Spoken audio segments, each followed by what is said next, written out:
Hello everyone. Hi everyone.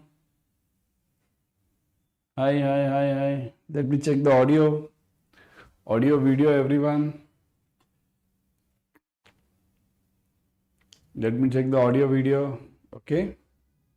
Just give me 1 minute. Everyone is joined. Hi. Hello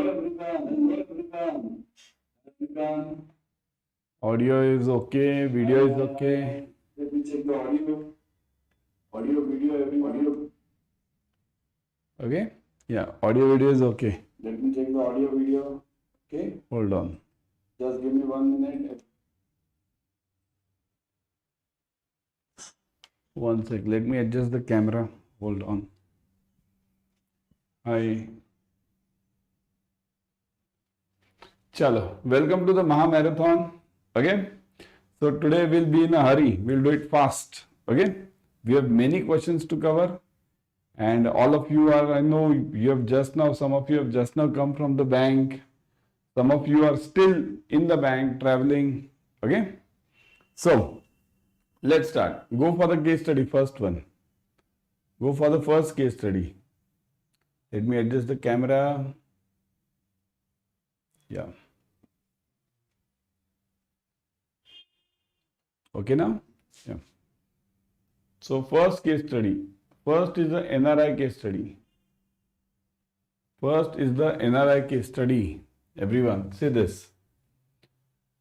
Mr. Raj has returned from London for a few days. He is an NRI. He has earned $5 lakh through his business in London. Okay? He has earned $5 lakh through his business in London. He wants to invest the same in Bharat.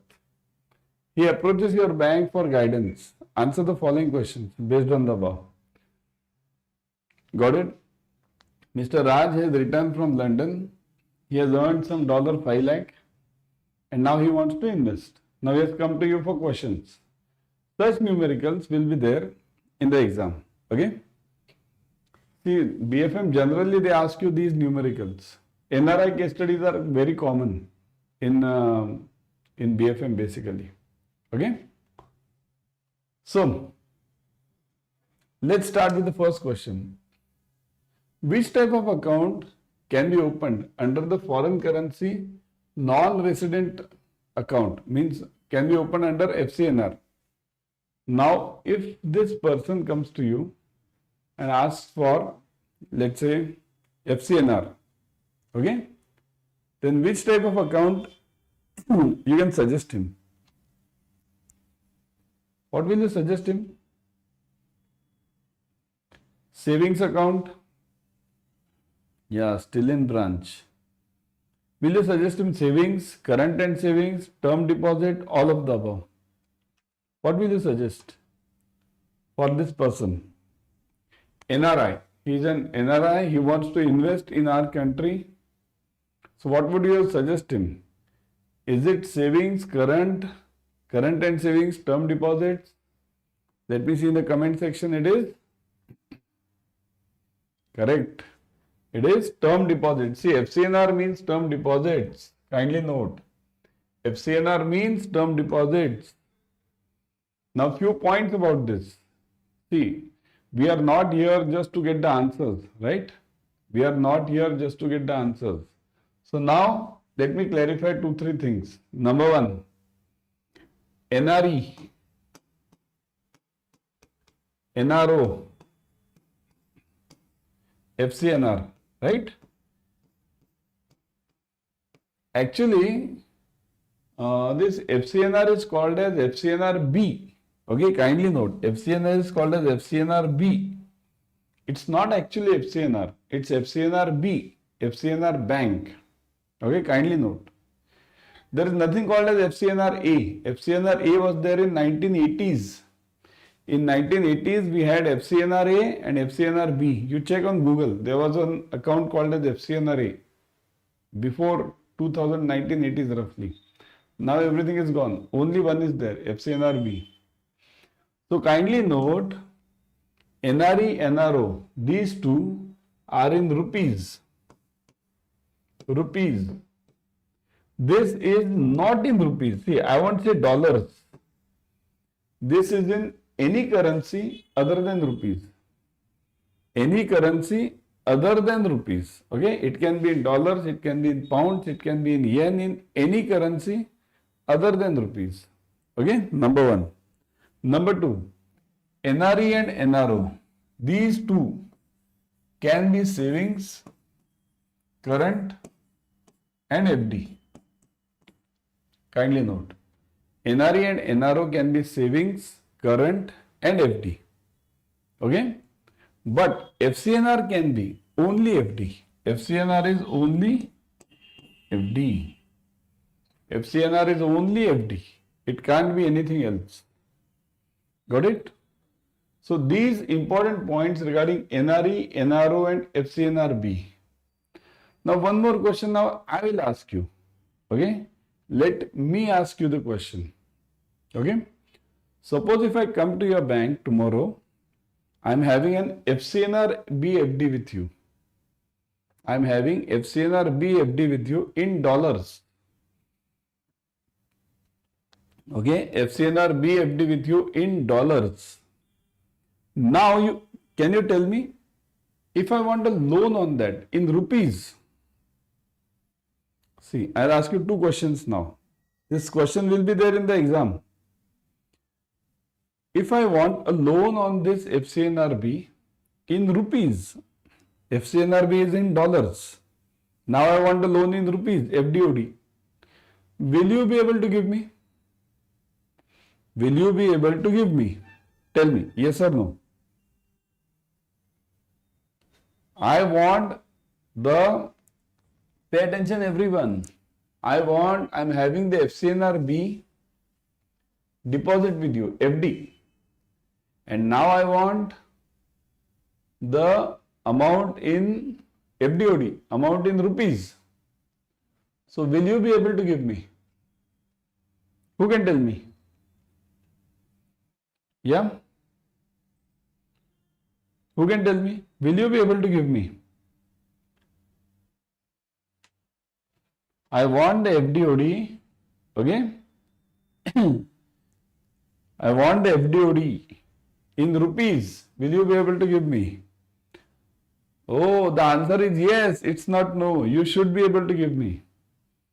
You should be able to give me. The answer is yes. You have to give me. You can't say no. Okay? You can't say no to this. You have to give me. Got it? Kindly understand this. Everyone? Clear?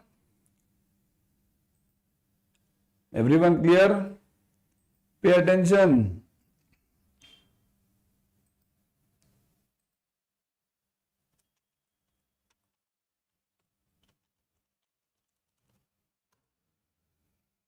Pay attention. Okay?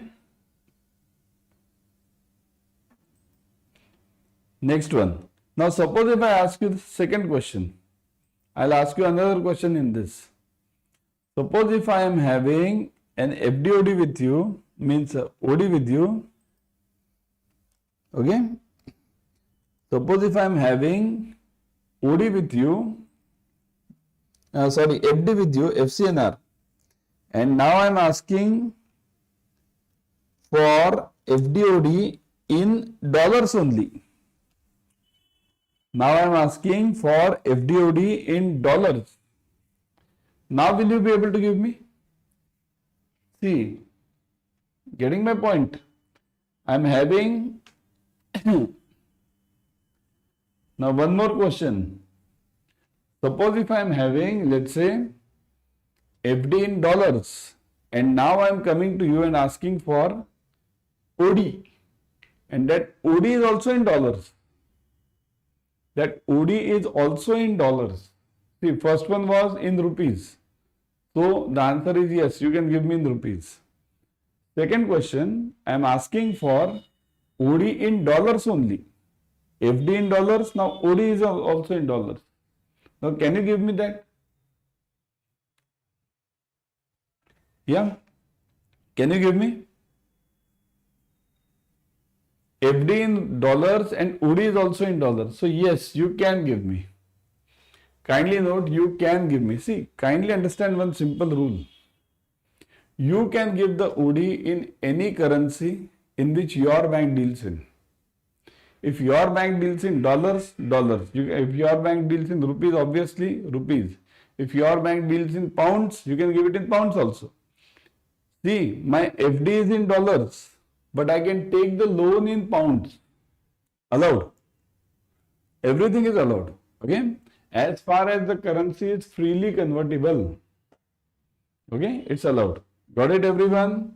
So this was one basic question. Second one. Which of the following statements about non-resident ordinary rupee account is correct? So NRO account is correct. Now which of the following statement regarding NRO is correct?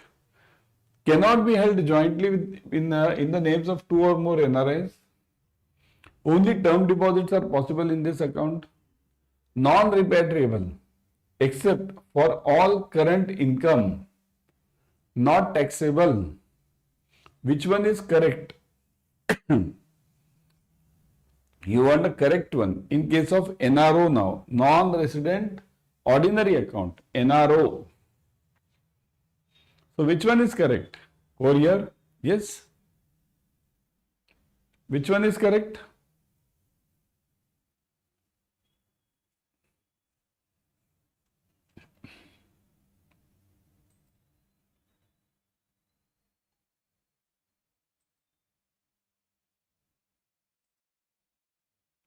Which one is correct? Yes. A, B, C or D? Which one is correct? The answer is cannot be held jointly in the name of 2 or more NRIs. You want correct one. Okay. So this is wrong. It can be held.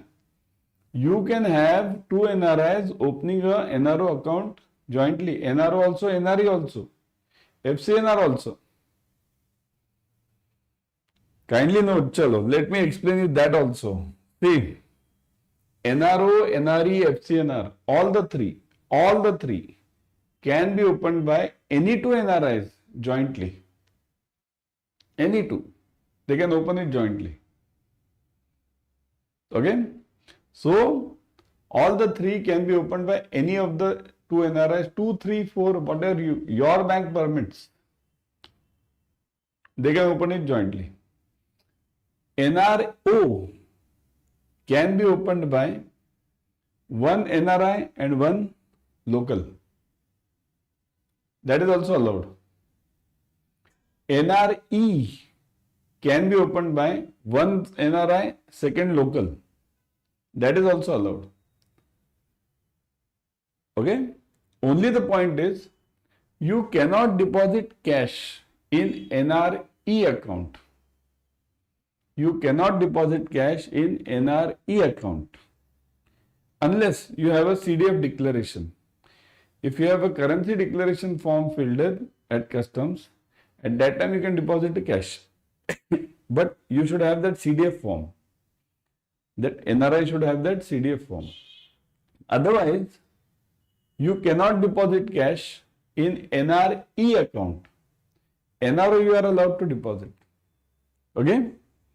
Got it, everyone? And in FCNR, okay? In FCNR, no, even either or survivor it's allowed. Not only former or survivor, it's ERS. Anything is allowed. ERS is allowed, FRS is allowed, both jointly is allowed, anything is allowed. Okay? Now the question over here is regarding NRIs. See, 2 NRIs can open the FCNR account, but 1 NRI and 1 local or resident Indian cannot open FCNR account. Cannot open. FCNR account cannot be opened. Okay? Keep it very simple. NRO, NRE can be opened, 1 NRI, 1 resident. Allowed. FCNR not allowed. 1 NRI, 1 resident not allowed. Okay. In that case, you need to have two NRIs only. And in NRE, NRO, it can be anything. Only the point is, in NRE account, you cannot deposit cash. FCNR, no question arises of cash, because FCNR you can deposit cash, but in dollars. You can deposit cash in FCNR FD also. Means FCNR is a FD. I can come to your branch and give you, take this $50,000 and make an FD of that. You have to make it. Okay. So that is allowed. Clear this concept of NRE, NRO, FCNR? Everyone? Is the concept of NRE, NRO, FCNR clear? Yeah? Shall I move on? So what is the answer but over here? The answer is, this is wrong. Second one, only term deposits possible. So that is also wrong. Just now I clarified this.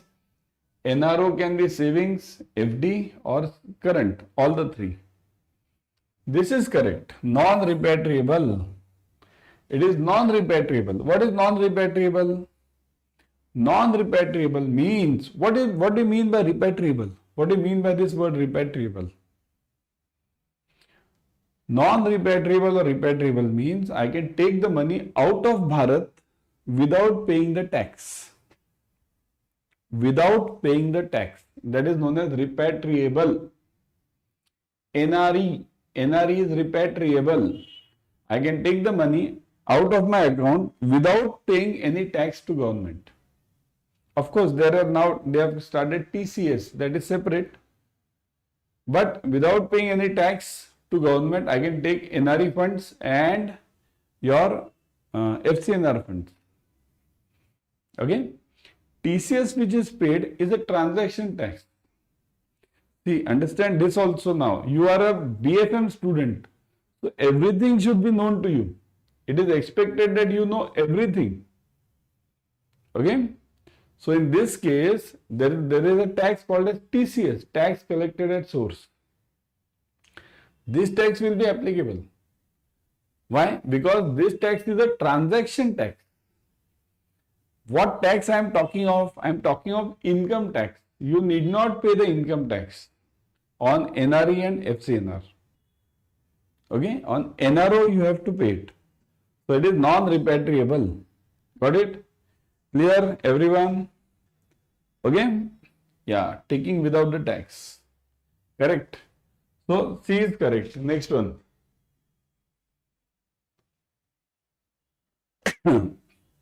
How? Mr. Raj is investing by the way of partnership firm or a proprietorship concern in India through capital account contribution under which among the following conditions? So Mr. Raj he's come with the money, he has lot of money, right? So he wants to invest. So now he is asking you, where can I invest? Forget this NRE, NRO, FCNR. I want to invest somewhere, some property. So where can I? Business must not be engaged in agricultural plantation activity or real estate business or dealing in immovable property with a view to earning profit from it. The contribution must be by way of fresh inward remittance into India and not out of balances of NRE, FCNR deposits. The amount so invested must be permitted to be repatriable out of India subject to payment of taxes. Okay, taxes means transaction tax. So which one is correct? What will you suggest to Mr. Raj? That can he invest in this? That your business should not be in real estate or plantation or agriculture, right? Agri, plantation and real estate. Your business should not be in that. Will you suggest him that? What do you think? What do you think is the answer? Over here. Yeah. Answer is, everyone, let me see. Answer is D. Very good. Answer is D. All of the above. All of the above. Must not be engaged in this. All the three. See, three names you must remember. The business should not be engaged in three names. Agri, plantation and real estate. Not allowed. NRIs. Okay. Now can NRIs, let me see if the question is there. I think so the question might be there. No, that is separate. One more. Yeah. So now my question to you is, pay attention. If Mr. Raj wants to invest in mutual funds, if Mr. Raj wants to invest in mutual funds, can you make him invest? Is he allowed? Mutual funds. Is Mr. Raj allowed to invest in mutual funds? So answer for this is D. Huh? Everyone got this now? Answer for this is D. All of the above are correct.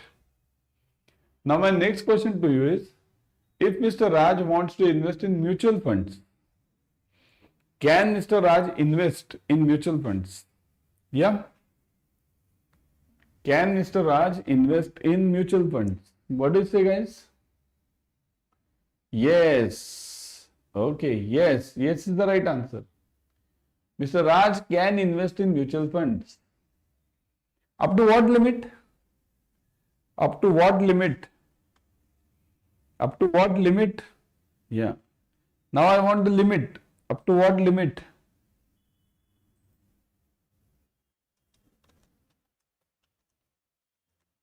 Yes. In exam you will see such question. Up to what limit?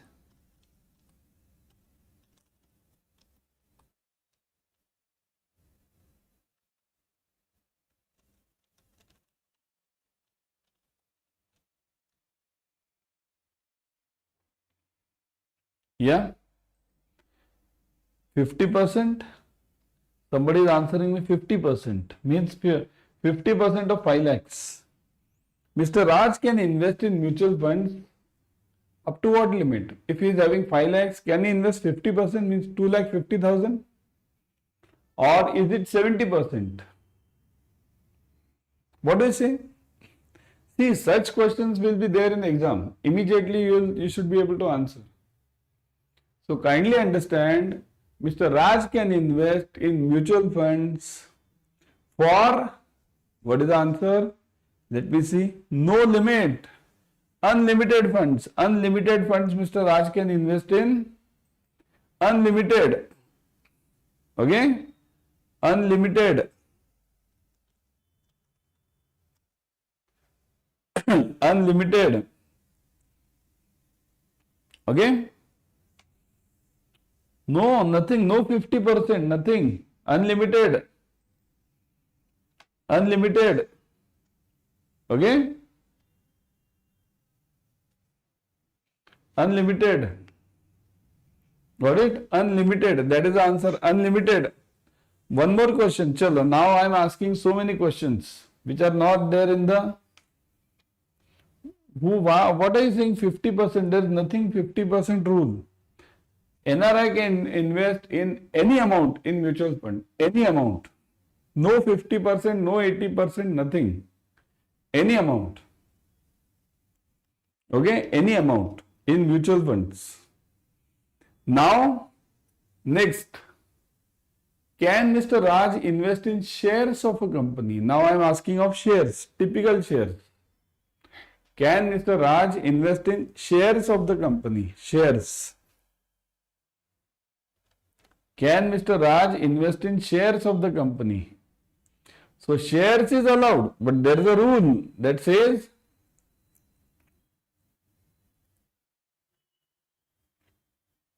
yes, shares is allowed, but there is a rule which says, what does it say? Shares.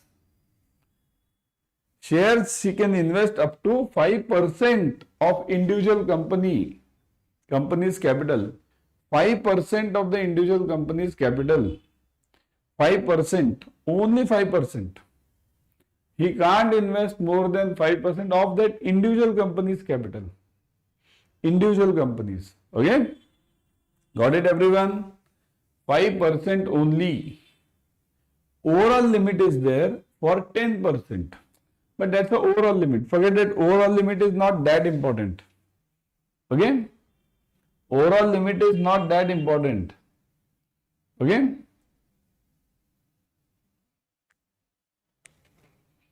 So importantly remember 5%. No, 5% is the answer. 5%. Okay. It can be raised to 25%, 24, but that's overall limit. You only remember 5%. 5% is allowed. Okay. So next now. Next. See, so many questions have come up. Okay. Means they were not there in the slide, but immediately they have come up. And this is very important. You will get such questions related to shares, related to mutual funds. Okay. What is the maximum amount up to which Mr. Raj's father can make a rupee gift to Mr. Raj in 1 year? Can anyone tell me? Raj's father wants to make a rupee gift to Mr. Raj in 1 year. USD 2,50,000, 1 million, 25,000, no limit. What is the answer? A. Correct. The answer is A. A answer. A is correct. Why?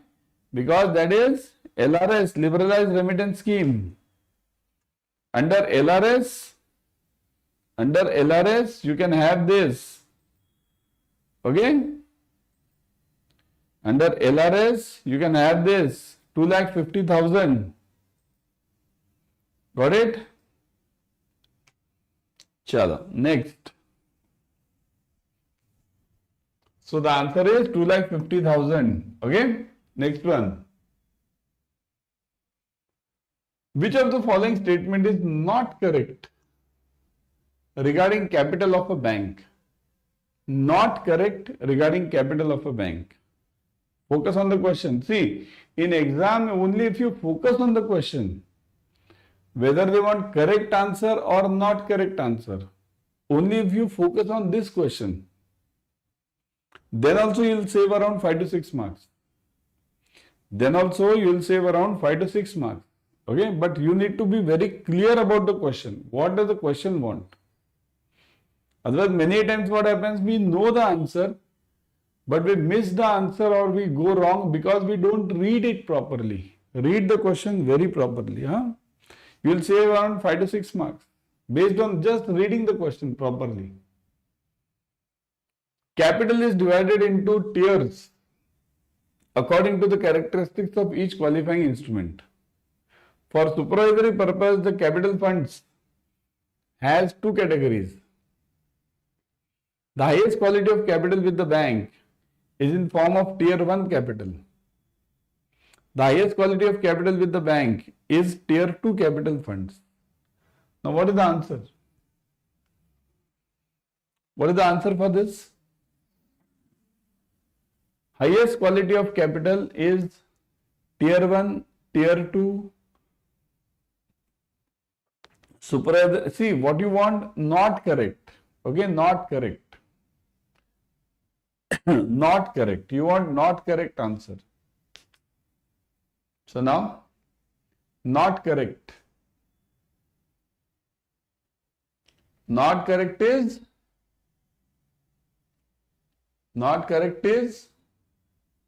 D. Very good. Not correct is D. The highest quality is tier 2. This is wrong. Highest quality is not tier 2. Highest quality is tier 1. Okay. Highest quality of capital is tier 1. What is tier 1 capital? See this. Tier 1 capital has 4 parts. In fact, 2 parts. Tier 1 capital, I will show you over here. Okay. Tier 1 capital has 2 parts. Okay. So the answer is what?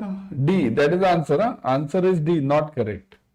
So tier 1 capital has 2 parts. T1. 2 parts. CET1 and AT1. Additional tier 1. Remember this by heart. CET1 and AT1. Additional tier 1. Okay. Now CET1 has 4 parts. CET1 has 4 parts, right? Everyone, CET1 has 4 parts. Which are the 4 parts of CET1? Can anyone give me? Which are the 4 parts of CET1? Yes, which are the 4 parts of CET1? CET1 now. 4 parts of CET1. Which are the 4 parts of CET1? See, I am asking a separate question now. 4 parts of CET1 are, yes, 4 parts of CET1 are, see, firstly, capital, shares, okay, reserves and surplus, then net profit, that is also included in this also, and revaluation reserves, RR. Those are taken at 45%. Okay, those are taken at 45%. Got it? These are the 3 main parts. 4th one is net profit, but net profit is a part of reserves and surplus only. So, capital, R&S and RR. These are the basically 3 parts of your R&S, this CET1. Okay? Revaluation reserves are always taken at 45%. 55% discount we call it. 55% discount means 45%. Isn't it? 100 minus 55, 45. Got it, everyone? Clear? Yeah, correct, Srikant. Okay? Net profit you can take it as a part of R&S only, reserves only. Okay? Then 81. 81 you will have 2 parts. PNCP and IPDI. PNCP and IPDI. These are the 2 parts of 81, additional tier 1. Okay? PNCP and IPDI. PNCP means what? Perpetual, non-cumulative, preference shares. Perpetual, non-cumulative, preference shares. Okay? So these are the parts of 81. Preference share. See, preference share is a part of tier 2 actually. See, tier 2 will have preference shares. Preference shares. Tier 2 has preference shares. Okay? But PNCP is a part of preference shares. Perpetual, non-cumulative preference shares. Those are the part of 81, tier 1. Remaining preference shares are a part of tier 2. Okay? This tier 2 will have many elements. All those which are taken on loan. All those where you have to pay the fixed payment is known as a tier 2 capital. Understand the difference between tier 1 and tier 2. Tier 1 is a free capital, going concern.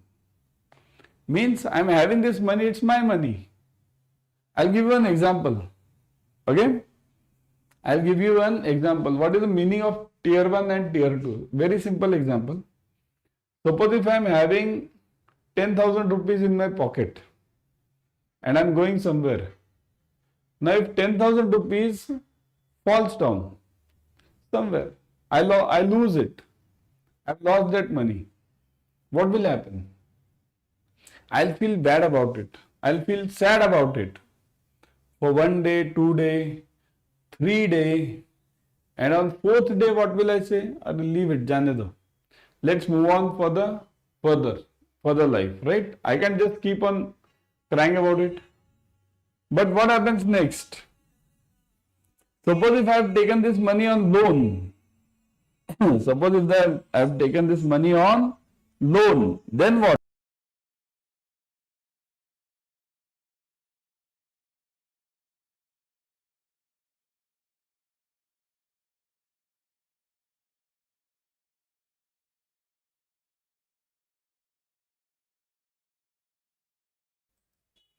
So suppose if I have taken this money on loan, then what will happen?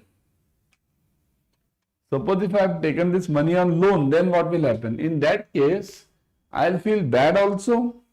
And that loan, suppose if I have taken it from the bank will just come to my house every day. Give me back my 10,000. So whatever I take it on loan, I have to pay back that.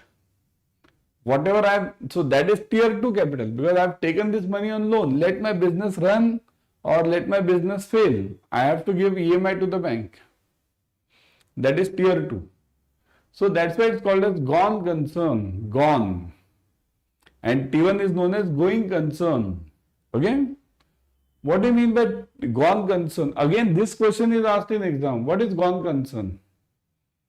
Gone concern means this capital is used or repaid only when your bank gets liquidated. Your bank becomes liquidated, your bank becomes bankrupt. At that time only T2 is paid. Okay? At that time T2 is paid means only at that time I'll pay that guy. T1 means my own money. That's known as gone concern. Kindly note. Okay? Very important concepts. So this answer is done. Next one. The revaluation reserves to be taken at dash discount while determining the value of the inclusion in tier 2. Now you tell me, what is wrong in this question? Or is it everything correct and give me the answer? Yes, give me the answer. Is everything correct? At what percent discount? What is it? Anything error in this question? Can anyone tell me? C, all of you have answered C, that is correct, but there is some error in the question itself. What is the error in the question? Did anybody point out the error in the question itself? There is something wrong in the question only. What is wrong?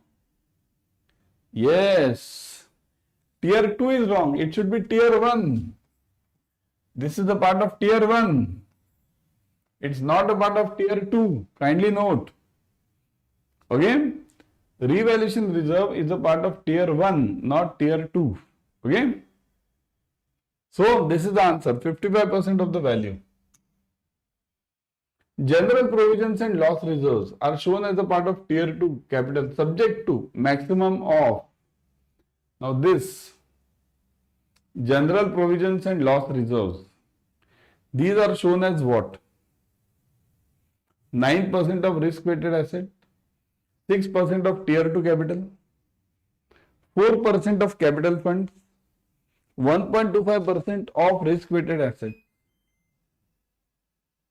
So, what is the answer in this?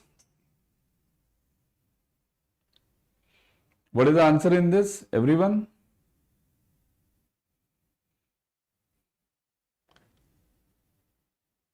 Correct. See, the answer over here is D.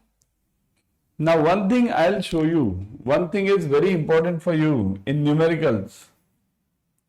One thing is very important for you in numericals. What?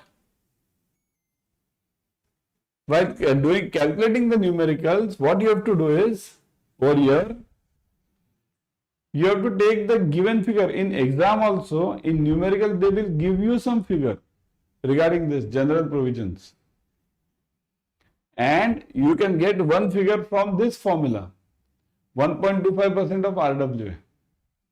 What you have to do is, this answer or given figure,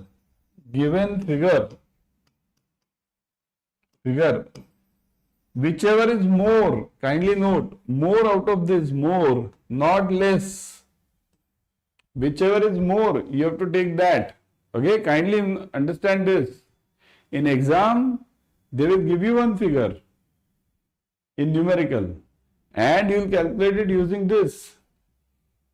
So, whichever is more, you will have to take it. Got it? So, it is 1.25% of RWA or given figure in the problem, whichever is more. Don't miss this. Which of the following instruments is not included in upper tier 2 capital? Upper tier 2 capital. Perpetual cumulative preference shares, redeemable non-cumulative preference shares, redeemable cumulative preference shares, perpetual non-cumulative preference shares. Which of them are not included in upper tier 2 capital?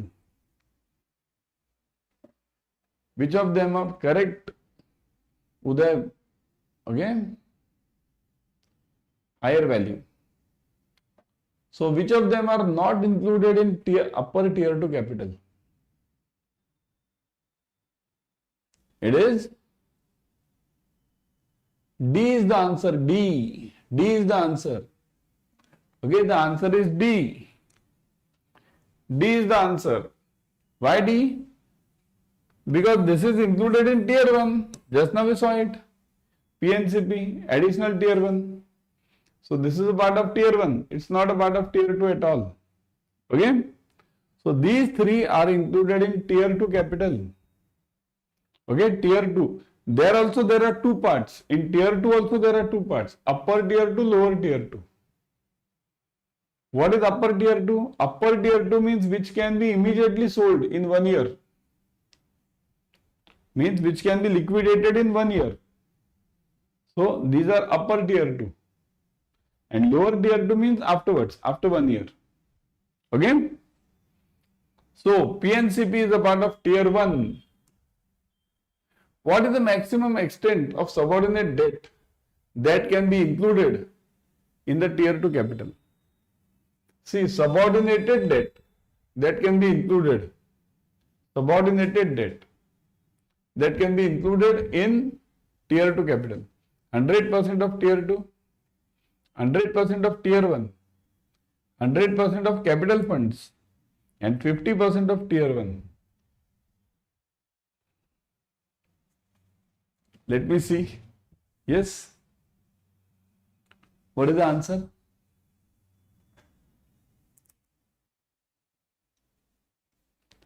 Subordinate debt. How much can I have subordinate debt in tier 2 capital?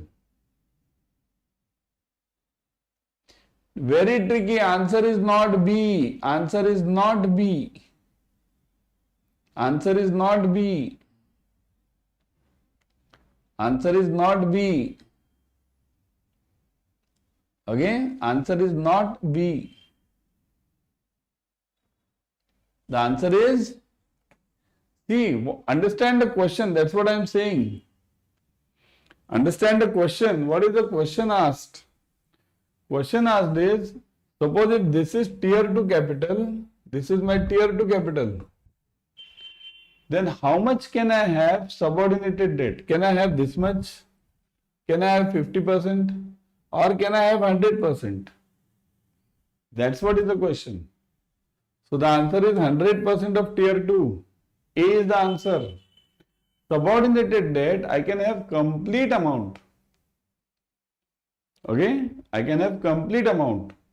So that is the meaning of this subordinated debt. Okay, that earlier one, what did we have? 1.25%.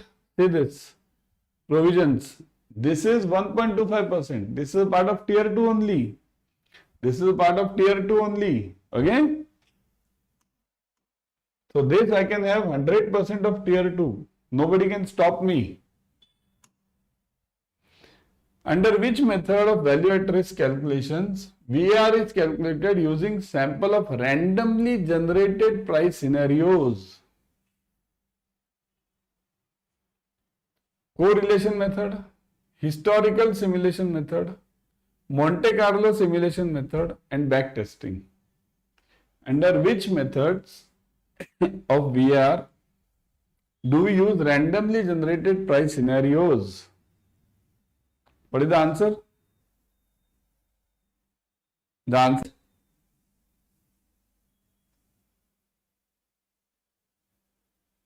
What is the answer? Yes.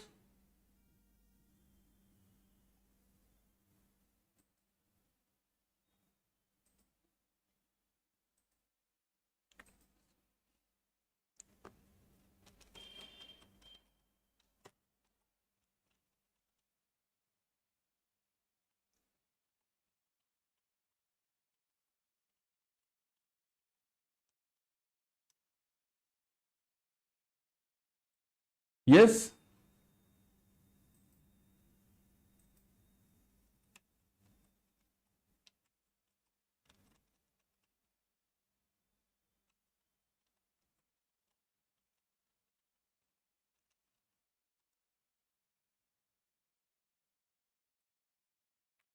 What is the answer for this?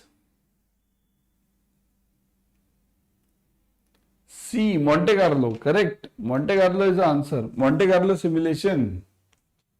Monte Carlo simulation. Okay, this is the answer. Monte Carlo simulation. Kindly note. What is Monte Carlo simulation? Monte Carlo simulation is a method of running the experiment for a longer term with different sample sizes or sample elements. We go on running the same experiment for longer term using different sample elements. It's called as filtering method. We go on filtering Monte Carlo. Okay. One question on Monte Carlo is definitely asked. Kindly remember, we go on filtering it in Monte Carlo. Filtering. Okay. Next. When a bank provides a loan for rupees 5 crores in accordance with RBI guidelines for a period of 5 years at rate of interest of 1% over MCLR of the bank. At present, MCLR is 9%.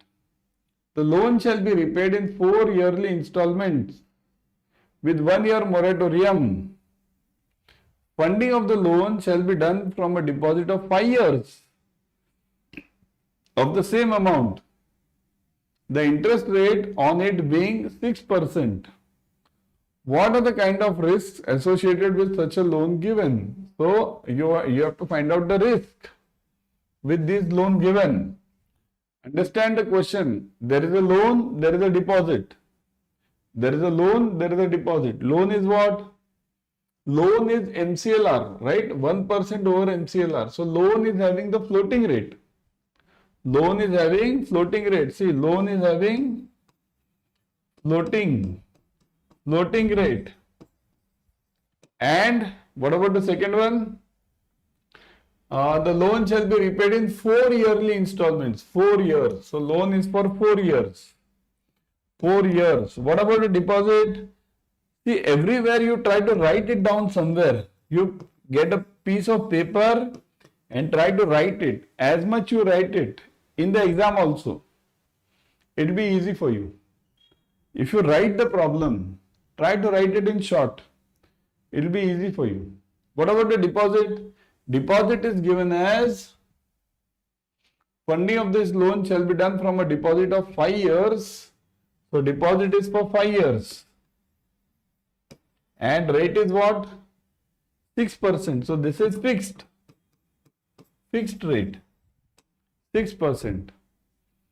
So, what kind of risk is the bank exposed to? Funding risk, liquidity risk, reinvestment risk, embedded option risk. Funding risk, liquidity risk, reinvestment risk and embedded option risk. What is the answer? Let me see, what have you given? D. 1, 2, 3, 4. All of them. D. How come D? How did you get the answer as D, everyone? How did you get the answer as D? The answer is correct, D. The answer is D, okay? The answer is D.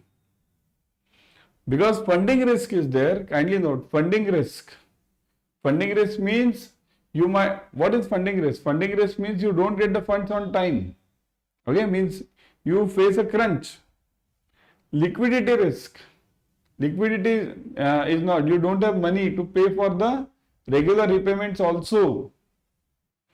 Reinvestment risk. This reinvestment will be there in case of your this loans. Okay, loans also and deposit also. Reinvestment will be there in deposits.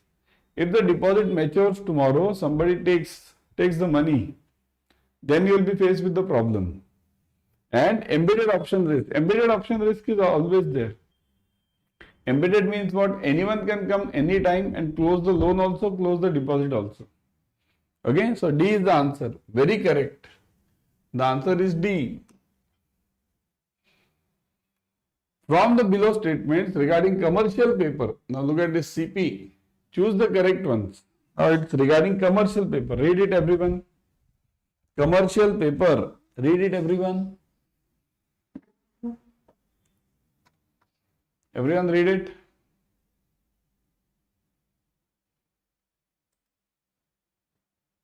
commercial paper. For issuance of CP, minimum credit rating should be P2 as per CRISIL. So minimum rating should be P2. Okay? Is it so?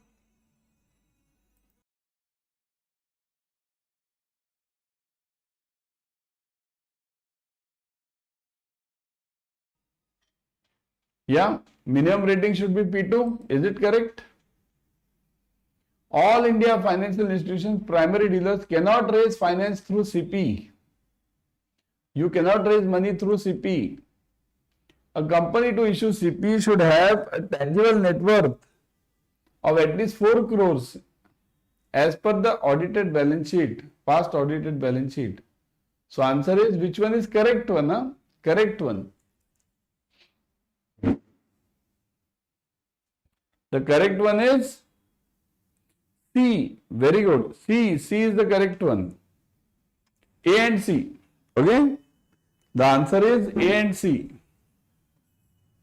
Why A and C? Because all India financial institutions can raise money through CP. That's what the CPs are for. What is a CP? Commercial paper. It's a private placement. See, there are two types of instruments. One is CP, second is CD. Commercial paper and certificate of deposit. There are two types of instruments. Okay, CPs are of higher amount, private placements. CDs are certificate of deposits. They don't require this stamps also. Okay, there are many differences. So answer is this, A and C. Minimum tangible net worth of at least 4 crores, it should be there. Then what?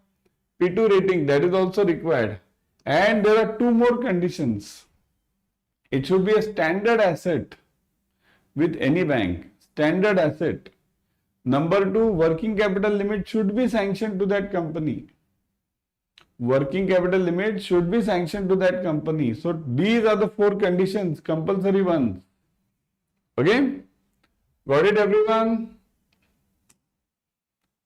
Now this numerical. As of 31st March 2026, isn't it? 26/16. You can see the following information about the bonds. See, you can see the following information about the bonds. What is this information? Name of the security is given, 0 coupon, treasury bill is given, then face value is given, 0 coupon is 10,000, T-bill is 1 lakh. Maturity date is given, 31st March 2026, 24th June 2026. Coupon rate and coupon date. Okay.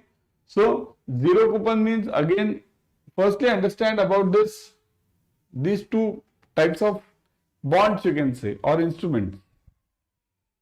0 coupon means what? There is no coupon. No interest will be paid. Okay. And what about the treasury bill? What is the interest paid on treasury bill? Anyone? Can anyone tell me? What is the interest paid on treasury bill? What is the interest paid on treasury bill by the government? Anyone? What is the interest paid on treasury bill? Yes? What is the interest paid on treasury bill?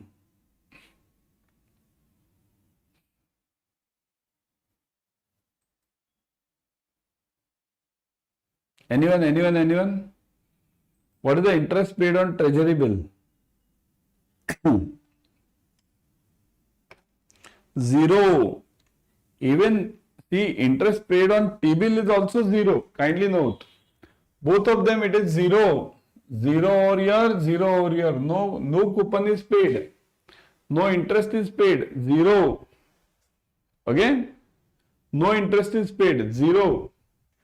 So both are 0 coupon bonds. Kindly note. If 10-year yield is 7.5%, which is the price of 0 coupon bond? So 10-year yield is 7.5%. Okay, what is the price of zero coupon bond? So one question is, what is the price of this zero coupon bond?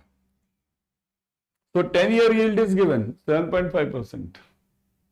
Now zero coupon bond you want the price. So what can be the price? Can anyone tell me?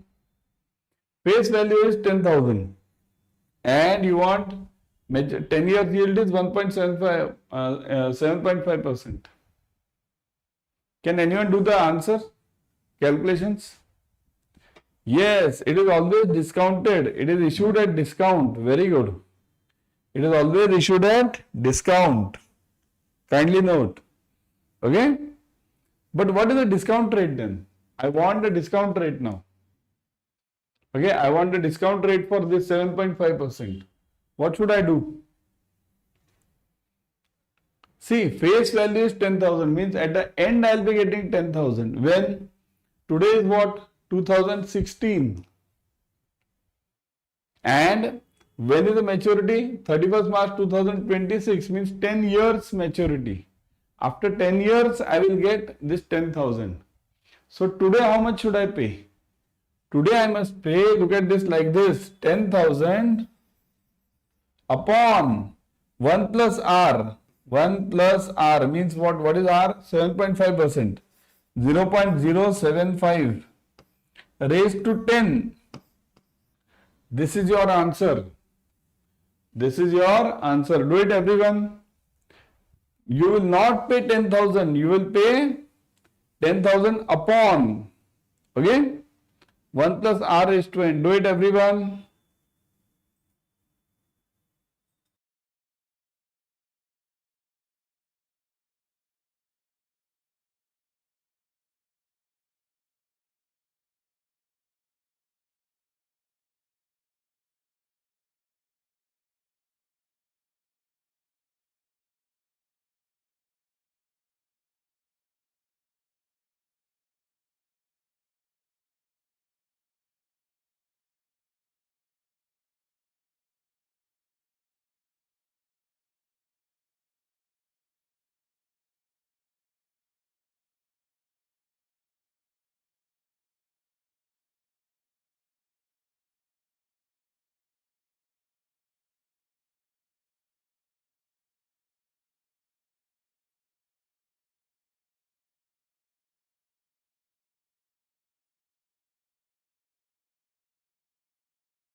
Yes, what is the answer?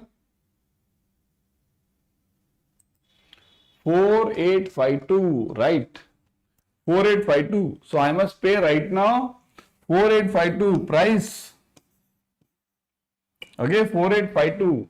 Such question if you get in exam, and you will definitely get one question in exam like this. Don't be afraid. Don't at all be afraid. It's very easy. Don't at all be afraid. It's very easy. Okay? 4852. Got it? Simple. If the treasury bill is trading at 98,000, see this T-bill is trading at 98,000. What is the annualized yield? Now again, this is, see what is the treasury bill 24th June 2016, 31st March and 24th June. Look at the dates. 31st March and 24th June. So how many months? Roughly April, May, June, right? So roughly 3 months. 3 months means you can take it round 90 days. You can take it round 90 days. So in 90 days, what is happening? I am investing 98,000 and I am getting how much? I am getting 1 lakh. 1 lakh I am getting in 90 days. Let's take it 90 days. In 90 days, I am investing 98,000 and I am getting 1 lakh. Okay. So now I want annualized yield. Annualized means for 1 year. This is 1 quarter. 90 days means 3 months, 1 quarter. So into 4. Right. So see this. First calculate it for 90 days. What is the return I will be getting? See 98,000. So let's 90 days. I am getting a return of 2,000. 2,000 I am getting the return in 90 days. So if I keep the same money for 1 year, means 360 days. So in 360 days, how much will be my return? My return will be into 4, right? So it will be 8,000. So I am earning net how much? 8,000 in a year. If I keep the money for 1 year, I will be earning 8,000. 8,000, for that how much investment have I done? I have done the investment of 98,000. So my annualized yield is,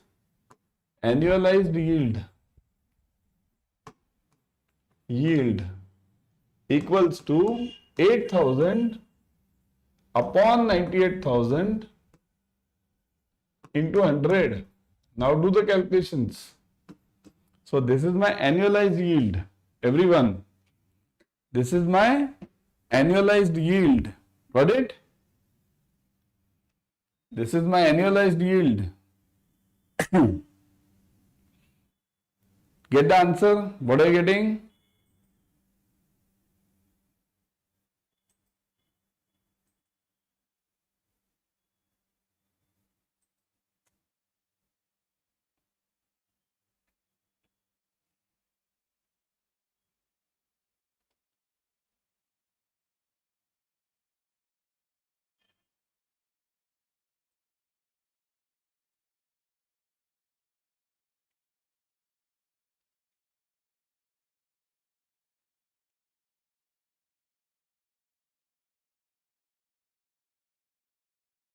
$8.16. Okay. 8.16 is my annualized yield. 8.16% is my annualized yield. See, such numericals, if you get it in exam, don't be afraid. These are very simple. Okay, these are very simple to handle. Okay, don't be afraid in exam. There is one more numerical that I will take it tomorrow, which was there in March 2025. May 2025 or June you can call it. Saudi Riyal, how many of you remember this? Saudi Riyal, INR and USD. 3 currencies were given and then the numericals were taken. How many of you remember this? Saudi Riyal, okay?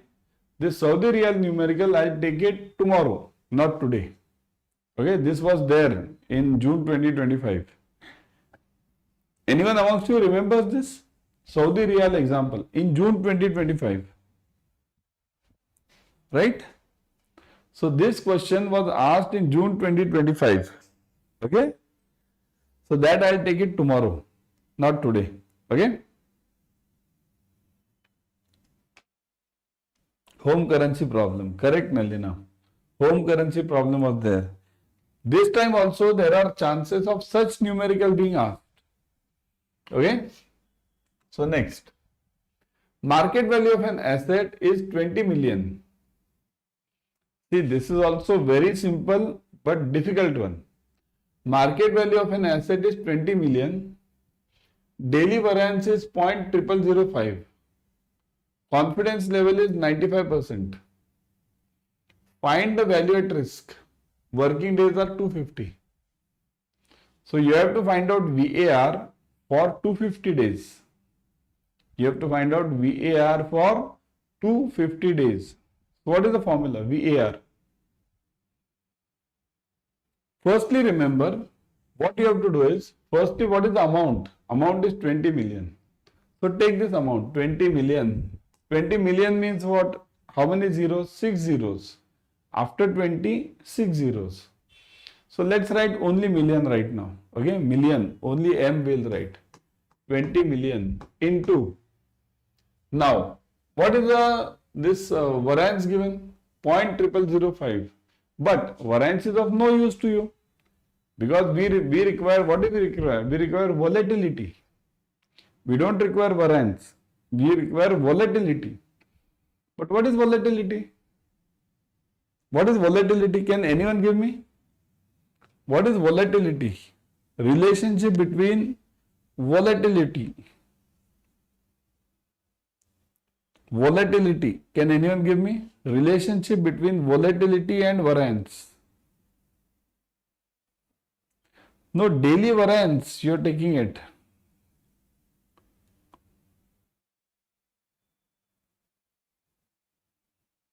We require volatility over here. Kindly note. We require volatility over here. So, what will you do?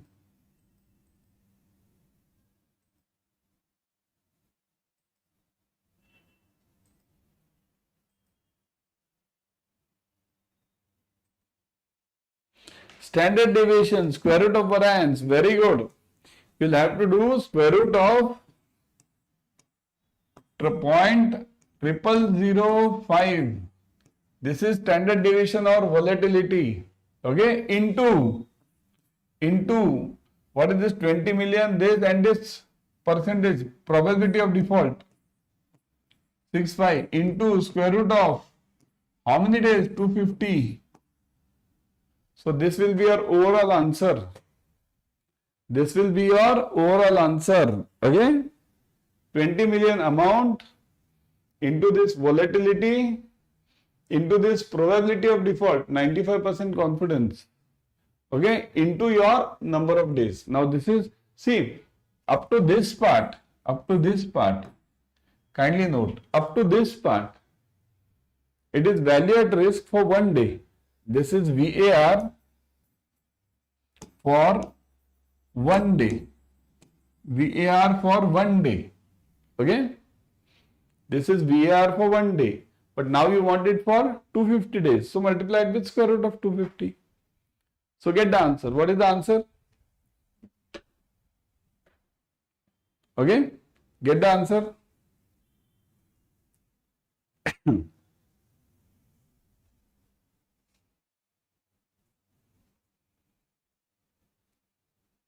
Answer is, what is the answer you are getting, guys?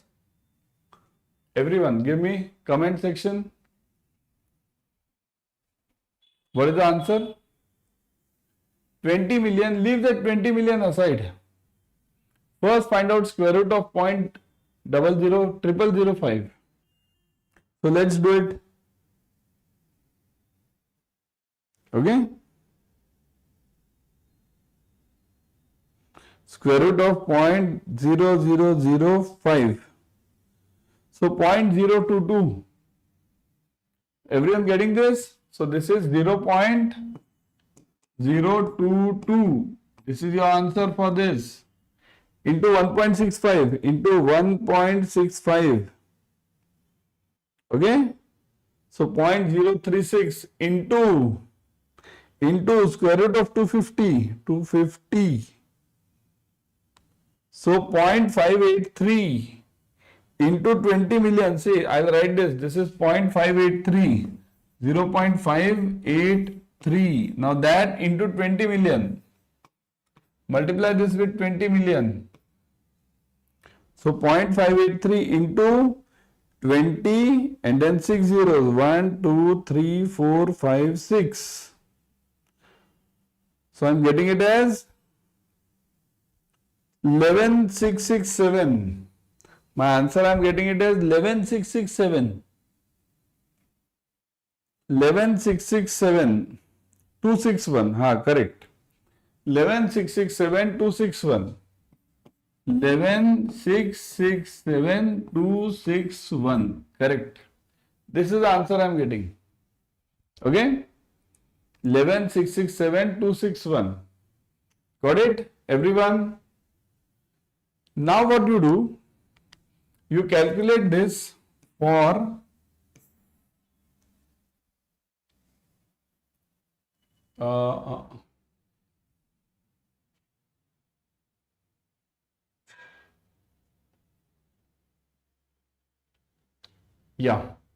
calculate this for 95.5% confidence.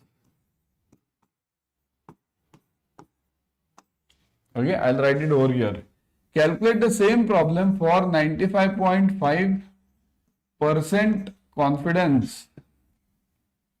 95.5% confidence. Calculate this, everyone. Let me see the answer.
So what is the answer? 95.5%. Everyone? 95.5% is 14 something. 13.63. Okay. 13.63 million you are getting. See, it's very simple. 95.5 means what? It is 2. What is the probability for 95.5? It is 2. Just multiply this with 2. Okay. Probability is 2 over here. So multiply the whatever answer you got it, divided by 1.65 and multiply by 2. So the answer over here will be equals to this, divided by what is this, 1.65 into 2. 14, 142, 135. 14, 142, 135. Okay? This is the answer. 14, 142, 135. This should be your answer. 14, 142, 135. Okay? Because for correct, it is 2. It is 2. Okay? 2.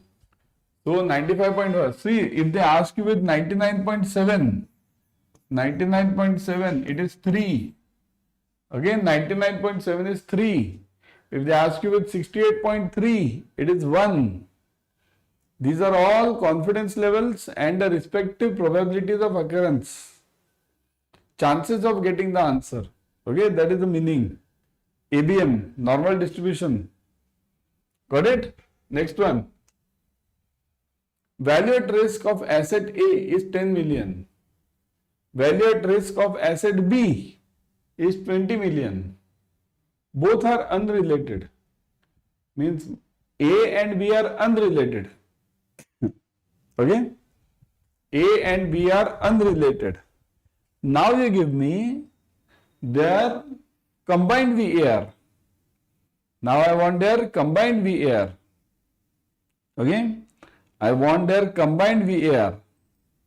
So now, what is the combined VAR?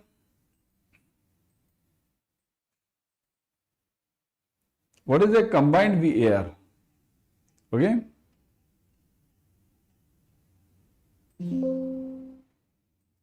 Combined VAR is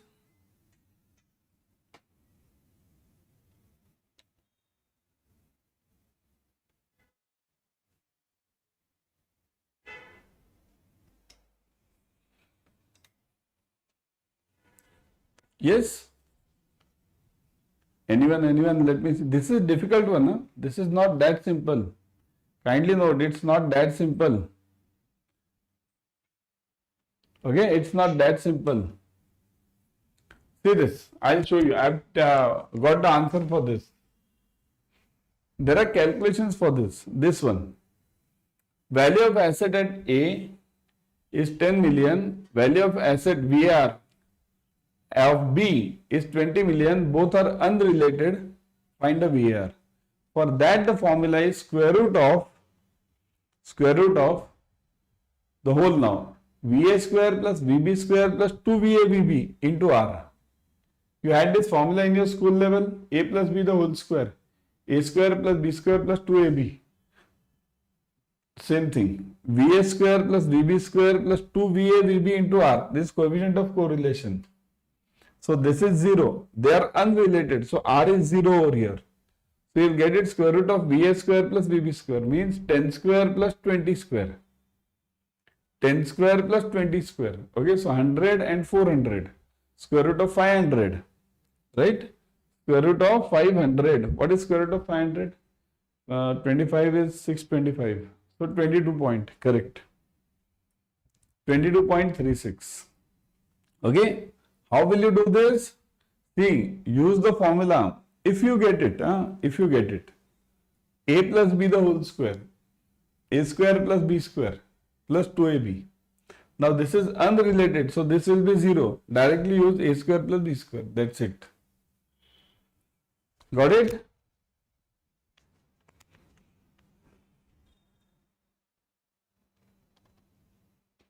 Okay. Question number 5. Which question number 5?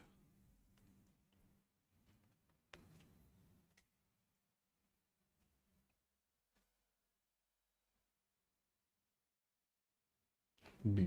Okay. Done. Next one. Which of the following action can help a bank to satisfy its funding needs? Help a bank to satisfy its funding needs.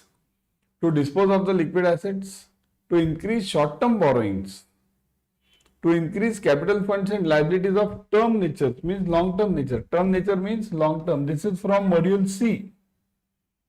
Module D. This is from module D. Okay. Which of the following action can help a bank to satisfy its funding needs? What should the bank do? Number one, dispose of liquid assets. Should the bank, see, it needs money. So should the bank dispose of the liquid assets? So yes, that is the right answer. To increase short-term borrowings. Why short-term borrowings? Why should I have short-term borrowings?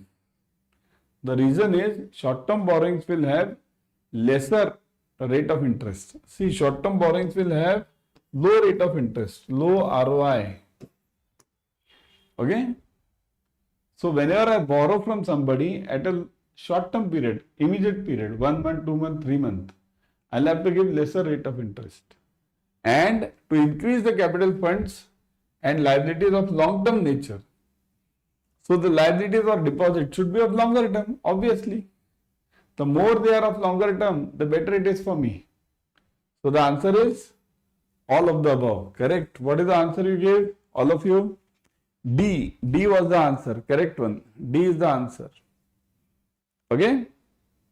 Got it, everyone? D is the answer.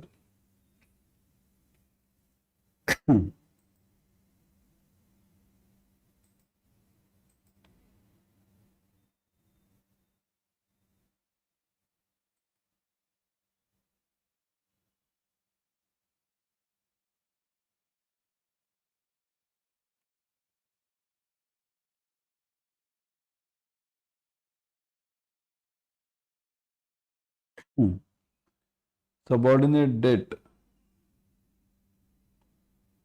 Oh my God. No, I've explained it, Bindu. I've explained it at that time only. The question is what? Were you there at that time in the class? See, I've explained it. In that question, maximum amount of your subordinate debt. Okay, subordinate debt, okay, over here. It can be of T2. Okay, 50% of T1. Yeah, that is the rule. But the question over here meant was, what should be the amount of T2? That means what can be the part in T2? So that's okay, 50%, yeah, of T1, but actually 100% of T2. Okay? Chalo, 1 sec. Next one.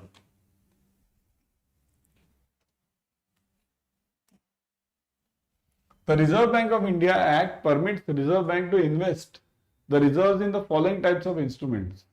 So, permits the RBI. See, Reserve Bank is permitted to invest in which type of instruments? Read this.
Okay.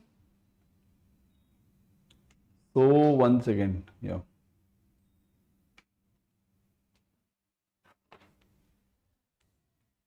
So, RBI is permitted to invest, number one, deposits with the bank for international settlement and other banks.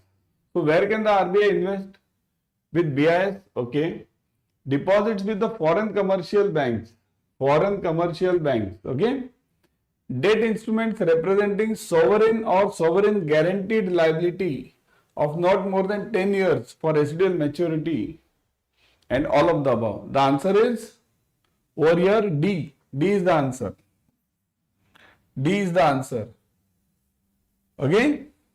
Now 1 minute. Let me go back to one question which was asked.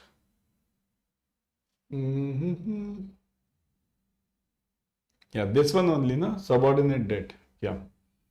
See, this question, there are certain points over here. How much of the subordinate debt can be included? Okay. Now here, 100% of T2 means what I gave was 100% of T2 can be your subordinate debt. Now one thing I just clarified about this, it can be this 50% of T1, this part. This is also given by RBI. RBI has given two parts in this. Number one, you can take how much can I take the subordinate debt? Subordinate debt I can take 50% of tier 1, that is agreed. So this can also be one answer. Or second logical question over here is how much tier 2, a part of tier 2, can I take it as a subordinate debt? So I can take full 100% as also subordinate debt. So 100% of tier 2, that can also be one answer. But in exam, you will not get this option, because this is a part of your tier 2 capital only. They'll stick to RBI regulations. So they will not go for tier 2, how much is required, means how much can be the part of tier 2 as subordinate debt. They will go to the RBI regulations over here. So if in exam the question comes, this option will not be there. If it is not there, then you will take this 50% of tier 1. This is basic of tier 1. But if these two options are there, then there will be third option which include A and D or something like this, anything, something of that sort. Okay. So RBI regulations say you can take 50% of tier 1, but RBI also says your total tier 2 can also be subordinate debt. Okay. So both of them can be correct, because both the options are given. Only one option will be given to you in exam. Okay. Clarified this point?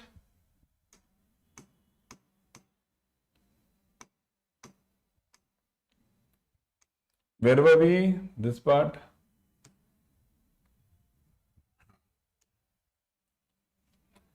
Shall we take a break of 10 minutes? Okay, break. 10 minutes. Okay, then we'll be back. We'll take a break of 10 minutes and then we'll be back. Okay?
Chalo, let's start again. Yes.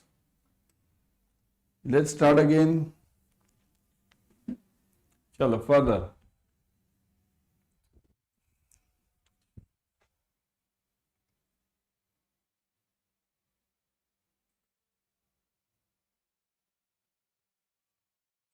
Chalo, yeah. So hi everyone, welcome back.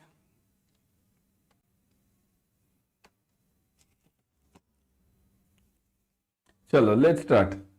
Which of the following is a part of liquidity risk, funding risk? Okay, which of the part of the liquidity risk, funding risk, time risk, call risk and liquidation risk? Which of them is a part of liquidity risk? Is it funding? Is it time? Is it call or is it liquidation?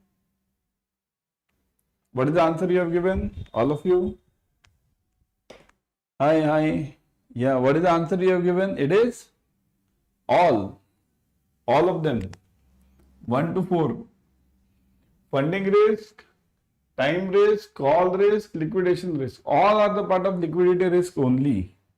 All of them are the part of liquidity risk only. Okay? This is RTGS. Forget this. No. Need to replace the net outflows due to unanticipated withdrawal or non-renewal of deposits is called as which type of risk? Need to replace net outflows due to unanticipated withdrawals or non-renewal of deposits is called as strategic risk, embedded option risk, call risk or systemic risk.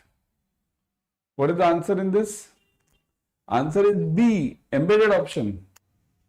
Okay, embedded option risk. Okay, embedded option risk. Now, can you tell me the meaning of remaining 3 risks? What is the meaning of remaining 3 risks? Strategic risk. Strategic risk means it happens when you are not able to guess the future business. You are not able to guess the future business. Okay? Means like that. What I gave you the example earlier also, Nokia phones. Once a leader, now gone, isn't it? All of them have gone now. Call risk. When anything which is contingent comes for payment. Contingent means like LC, bank guarantee you have given, then it comes for payment. But your party is not ready to pay. Your buyer. Generally, this is from buyer side. So, buyer is not ready to pay, but you have to pay. So, that is call risk. That is also called as crystallization. Crystallization. You will definitely get a question on crystallization on Forex. See, if you get a question on crystallization on Forex, I'll give you the hint now. If you get a question on crystallization, okay, it is always done at TT rate. Okay, TT rate present spot or the booked contract rate, whichever is higher for you. Okay, whichever is better for you.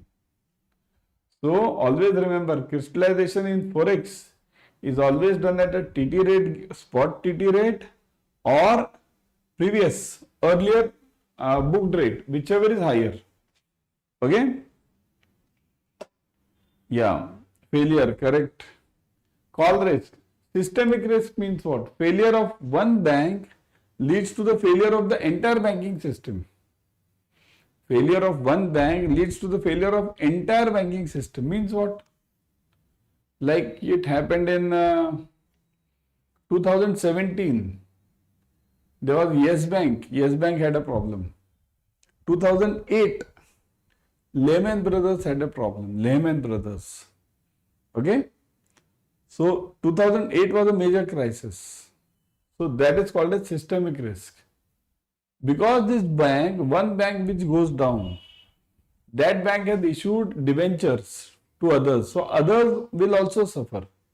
Because the value of the debenture becomes 0 in that case. So, other banks will also suffer. Right? So, that is the main reason. Got it? Systemic risk. Next one. A prerequisite for establishment of effective risk management system is the existence of robust MIS. What does MIS stand for? Very simple question. Yeah. Hersted risk. Correct. Hersted is also right answer. Yeah. So prerequisite for, what do you mean by MIS over here? Everyone, MIS. You had this in your JAIIB also. One answer I got it correct. C. Okay. Management Information System. MIS. Okay. MIS. Got it? Management Information System.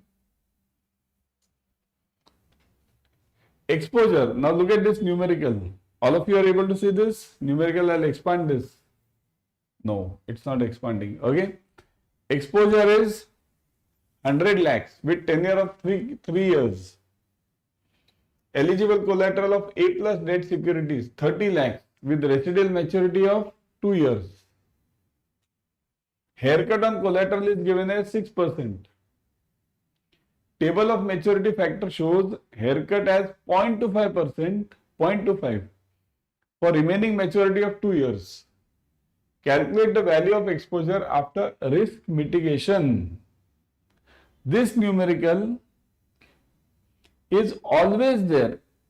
Any exam, you take any BFM exam, any, it is always there, this numerical. So this numerical you have to almost by heart it. Okay? See, pay attention. There are basically 4 types of haircuts. What is haircut? Reduction. Haircut means reduction. Okay? There are 4 types of haircuts. One is HC, haircut on collateral. HE, haircut on exposure. Exposure means loan. HF, haircut on FX. You write it FX. HFX. And 4th one is MF, maturity factor. Haircut on maturity. These are the 4 haircuts. Okay? Haircut on collateral, exposure, HFX and Forex and maturity factor. Now what are the peculiarities of this? Look at this. RBI has said HE should always be 0. You need not take HE now. Haircut on exposure need not be taken. That's what RBI says. So this is 0. HFX is if it is in the same currency, same currency, then HFX is 0. If it is in different currency, means different, I'll write it different, chalo, different, then HFX is 8%. 8%. Okay? So now in this problem, pay attention to this problem. Firstly, HE, exposure, 0, out. HFX, now look at this. Loan is it given currency, dollar, rupees, something? No, same currency. No currency mentioned means same currency. So, both are in rupees. Okay? Both are in rupees, right? So, if both are in rupees, so this is 100 lakh, this is 30 lakh, both are in rupees. So, what does it mean? It means your HFX is 0. So, HFX 0 now. Now, only 2 haircuts are remaining. One is this HC and this is your MF. Now, the values are given. For HC, it is 6%. Haircut on collateral is 6%. So, take it 6%. Okay? Yeah. Haircut on collateral. So, this is 6%.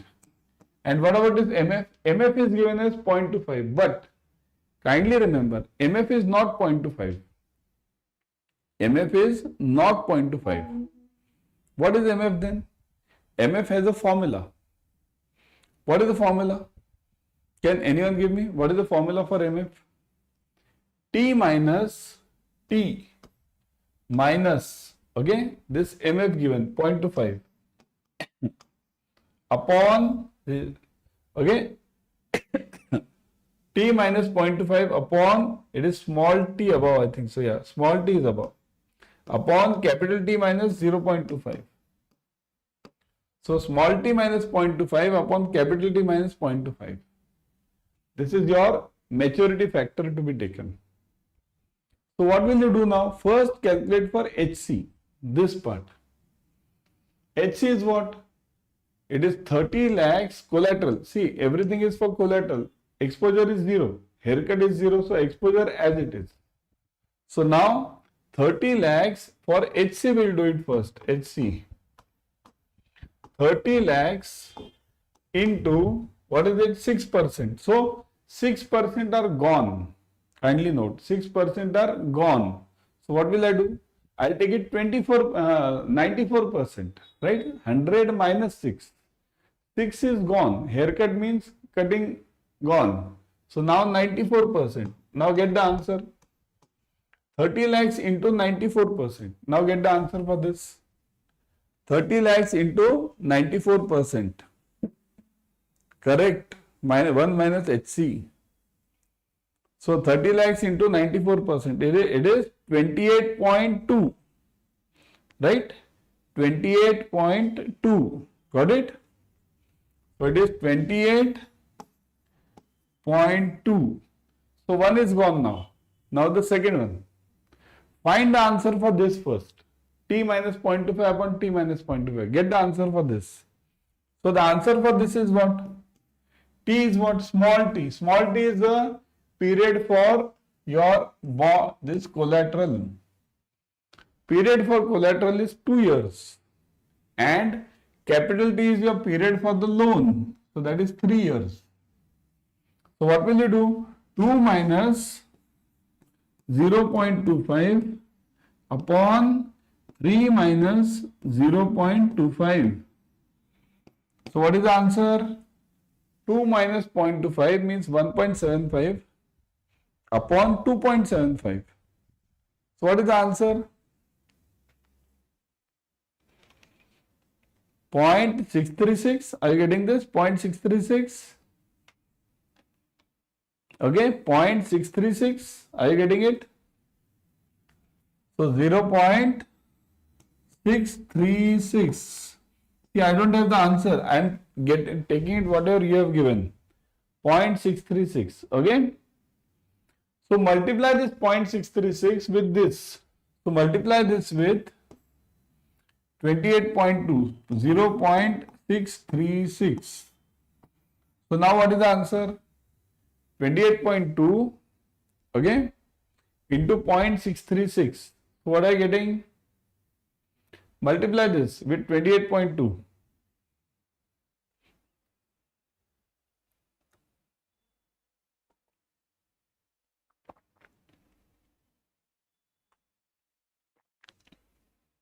What are you getting? 17.80 something, isn't it? Yeah, 17.94. Okay. 17.94. 17.94. So now what does it mean? It means that this much is your collateral remaining.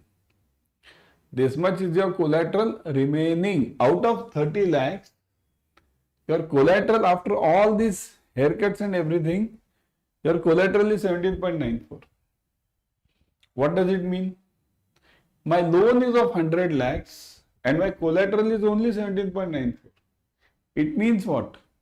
It means remaining part of the loan 100 minus 17.94. So what is it? 100 minus 17.94 something. What are you getting? 100 minus 17.94. 82.06. Okay. So 82.06 is your unsecured loan. Unsecured is your unsecured loan. So unsecured means what? You can call it RWA, risk weighted asset. This much loan amount is at risk, RWA. This much is your risk weighted asset. This much is your risk weighted asset. Okay? Got it? This much is your risk weighted asset. Got it? Your problem ends over here. But if we want to continue it, let me see if I am having the space. Yeah. If I continue this problem, this much is my RWA.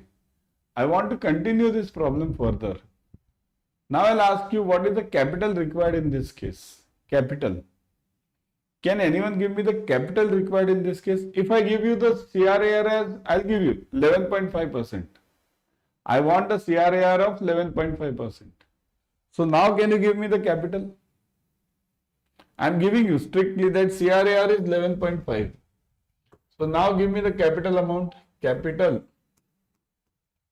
This is the additional part which we are doing. 11.5% is my CRAR. What is my capital?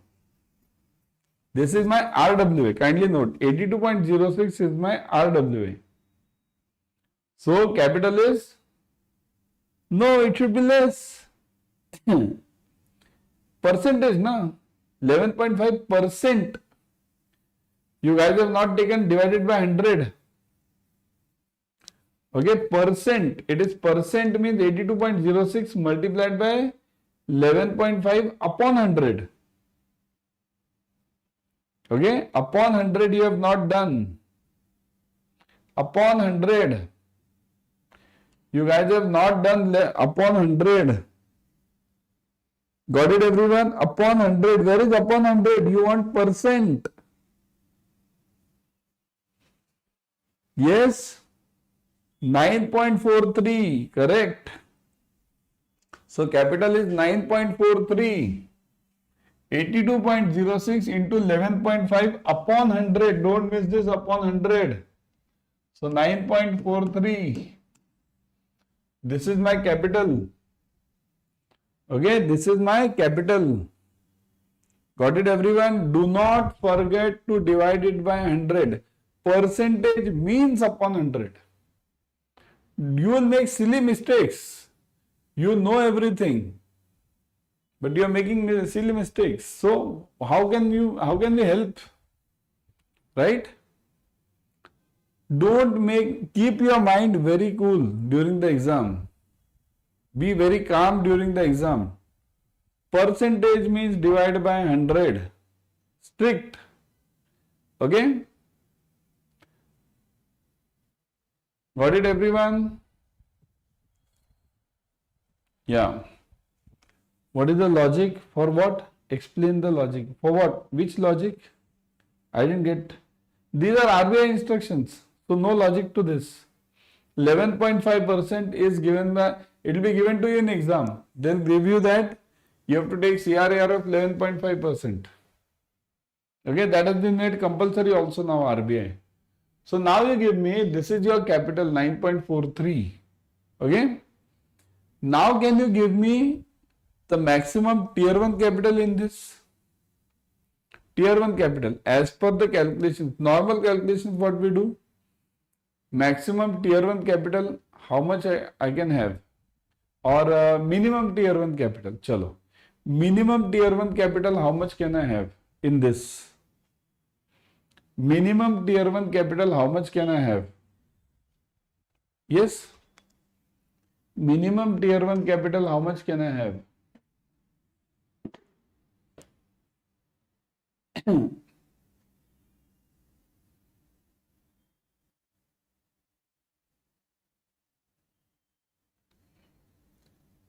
No, RWA is what? 82.06, no? And capital is 9.43. So it is less. Right? Capital will always be less than RWA. Got it? Capital can never be more than RWA. That's called as leverage. When you take more RWA, it means you are taking a leverage in your banking. Okay? Capital is never more than RWA. Kindly note. Okay? So what is the minimum tier 1? Minimum tier 1 will be half of this, 9.43. So 4.7 something, 4.71. Okay, 4.71. Got it? So 4.71. As per Basel it is, as per Basel CRAR is 8%. As per RBI, okay, no, not 5.5. 5.5 is CET, okay. You want complete CRAR. Complete CRAR is 8% as per Basel, 9% without CCB as per RBI, and with CCB it is 11.5. But RBI has made it compulsory now that your CRAR should be 11.5%. Don't forget this. Okay? But in exam they will give you what CRAR they want. Okay? They'll give you in the problem only. Assume CRAR of 9% or 11.5. They'll mention it. Okay? Next one. Need to compensate non-receipt of expected inflows of funds is called as non-receipt of expected inflows. Means whatever expectations were there for the funds to coming in. I would receive the income, but that income is not received. Whenever I had expected this month I will be getting this much money, I am not getting it. So that is called as which risk? Funding, time, call or liquidation. All seem to be correct. All of them seem to be correct. But the answer is B, B, B, B, B. B.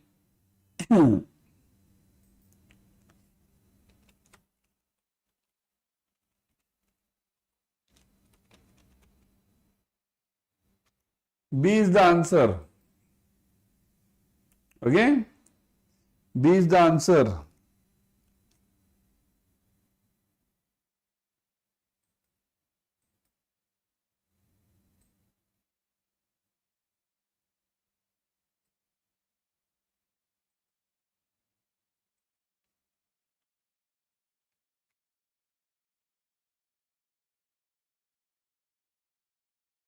Got it? B, time risk.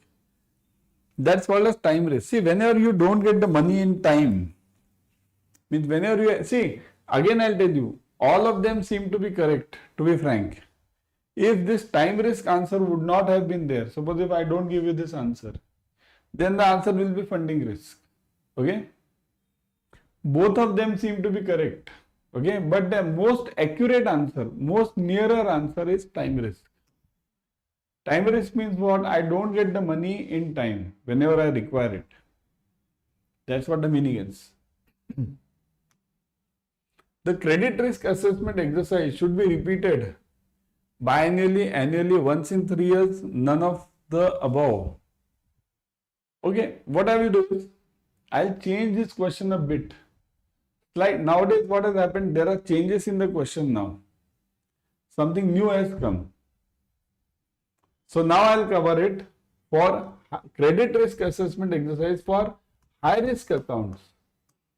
High risk accounts. Then medium risk accounts.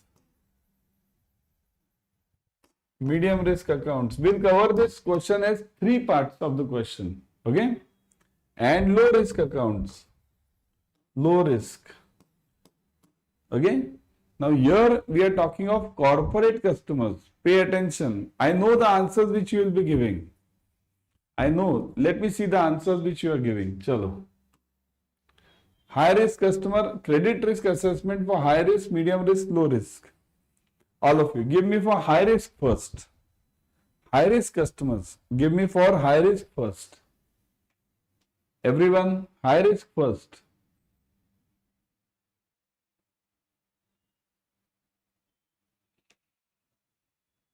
High risk first. Okay?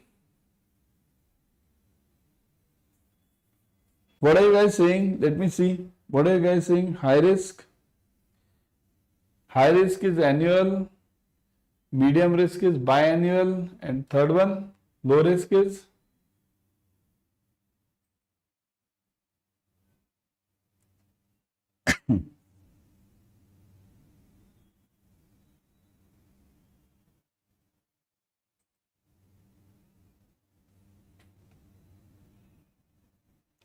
See, For corporates, kindly understand the corporates. Okay? No, kindly understand. There are changes in this. RBI has made changes in this. Okay? For corporates, big companies, the high risk accounts are to be done quarterly. Quarter. Okay? Medium risk, half year. And this annual. For corporate customers and bonds, basically we are dealing with treasury bonds, big treasury bonds, okay, or loans to corporate customers. For them, the rule is this, okay, for them, the rule is this, okay. Now it has changed, kindly note, now it has changed, everything is changed now, okay. Earlier it was once in 3 years and all this. Now they have made it half year, this quarterly, then what? Quarterly, then medium is what? Half yearly, and last one is that annually. Okay? Got it? Got it, everyone? Very important changes have been made. These, kindly note, these are for your high risk, means big companies, not for your small retail customers. Okay? Next one. Which of the following is correct regarding loan review officers, LRO? Loan review officers, which of them is correct regarding LRO? He can be the fresher without any expert knowledge. He should be well versed in the relevant laws, regulations. Independence of LRO should be ensured. So, what is the answer in this? Yes, what is the answer in this?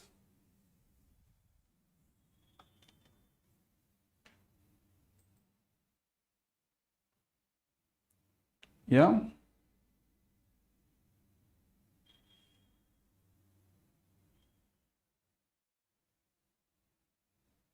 Answer is pressure is not allowed. Correct. Pressure is not allowed. Pressure is not allowed. So B and C. And C. So it is B. B and C. Okay, it is B and C. Got it? It is B and C. Got it? The crystallization of contingent liabilities is called as funding risk, reputation risk, call risk, liquidation risk. Very simple one. Yeah. What is the answer? Crystallization of contingent liabilities is called as, what is it?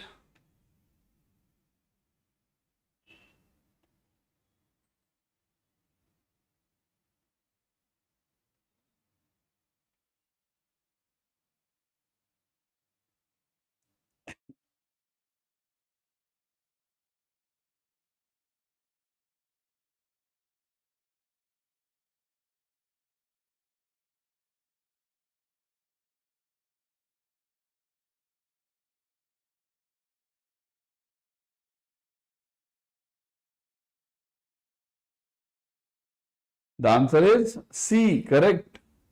Call risk. Answer is C, call risk. Okay, call risk.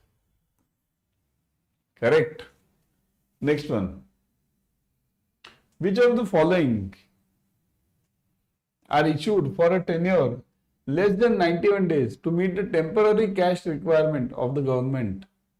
Commercial paper, cash management bill, treasury bill, and certificate of deposit. So, which of them are issued for less than 91 days?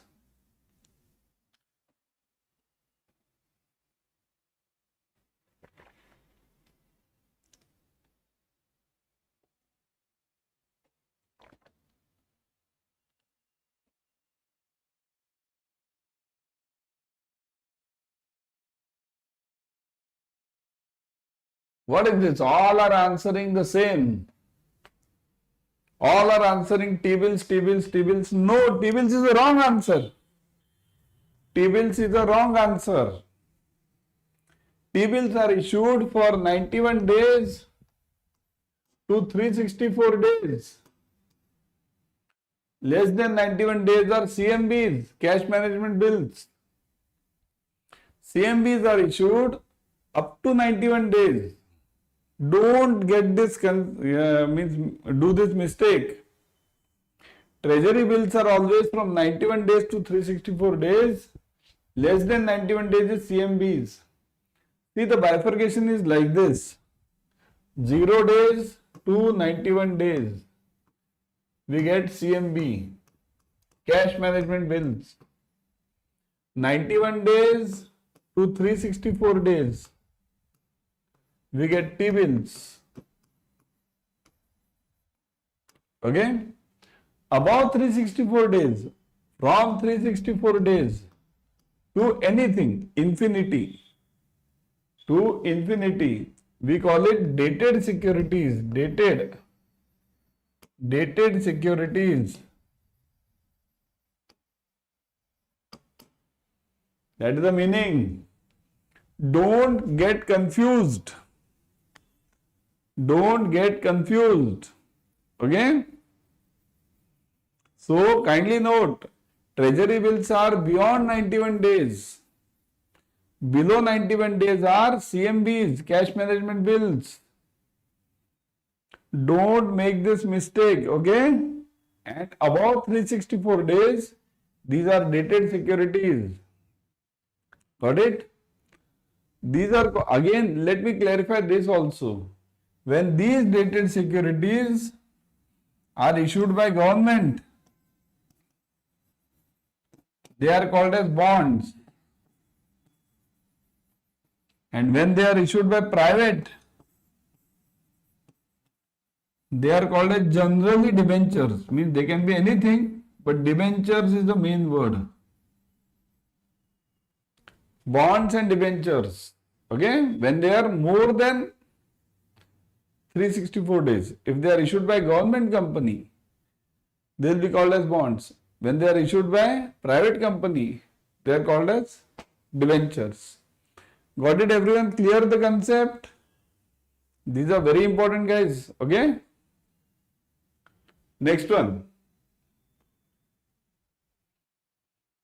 ABC Limited has a risk-weighted asset. If credit and operations risk is 500 crores, market risk is 200 crores, paid up capital is 100 crores, free reserves are 200 crores, PNCP, see this perpetual non-cumulative preference share, PNCP is 300 crores, provisions for contingencies is 100 crores, revaluation reserves are 200 crores, subordinate debts are 100 crores, calculate the total capital. Try this, everyone. Let me see. I'll give you the hints also. Chalo, let's solve this. I'll give you the hints also. Okay? So what do you want? You want capital, right? Total capital of XYZ limited. Capital you want it. Okay, capital. So capital, how will you get? For that, first you need to get RWA. For that, first you need to get RWA, risk-weighted asset. Okay. Then you need to have CRAR. Is it given CRAR over a year? Let's take 11.5% CRAR. CRAR. Okay, we'll take this as 11.5%. So now start doing it. What is given? Credit and operations risk, risk-weighted asset is 500 crores and market risk, it is 200 crores. Capital is rupees 100 crores. Free reserves are 200 crores. So first what you do, you first calculate tier 1 and tier 2 capital separately. Let's calculate tier 1 and tier 2 capital separately. So what is your tier 1 and tier 2 capital? T1. T1 will include what?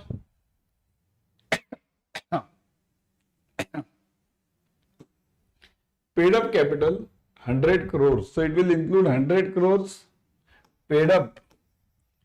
Paid up. It will require paid up capital. Done. Second, free reserves. It will include that also. Plus free reserves. Reserves as I write it. Reserves. Plus PNCP. See, this PNCP is also the part of tier 1 only. So 300 PNCP plus what is it? Provisions. This is tier 2. Provision for contingencies is tier 2. Okay. Revaluation reserves. These are there. RR. But these are taken at what percent? RR is taken at what percent?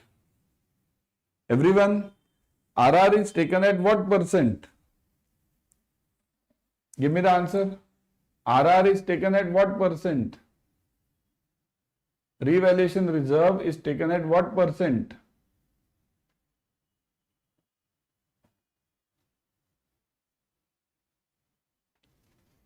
Yes, revaluation reserve is taken at 45%. Got it?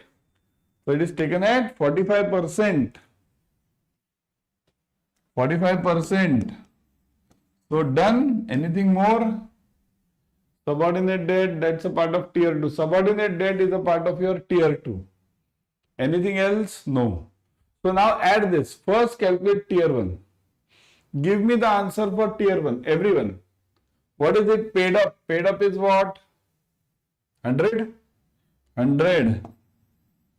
Plus what is reserves? 200. What is PNCP? 300. 300.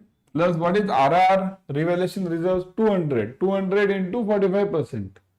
So 200 into 45%. Okay. So 90 it will be. Now add all these. So 3 plus 3, 6. 6 plus 90, 690. So net you are getting 690. 690 over here. Okay. 690. Right? 690. Got it? Total, don't jump to total. Don't jump to total. Okay? Because total you will definitely go wrong. I'll tell you. Total you will definitely go wrong.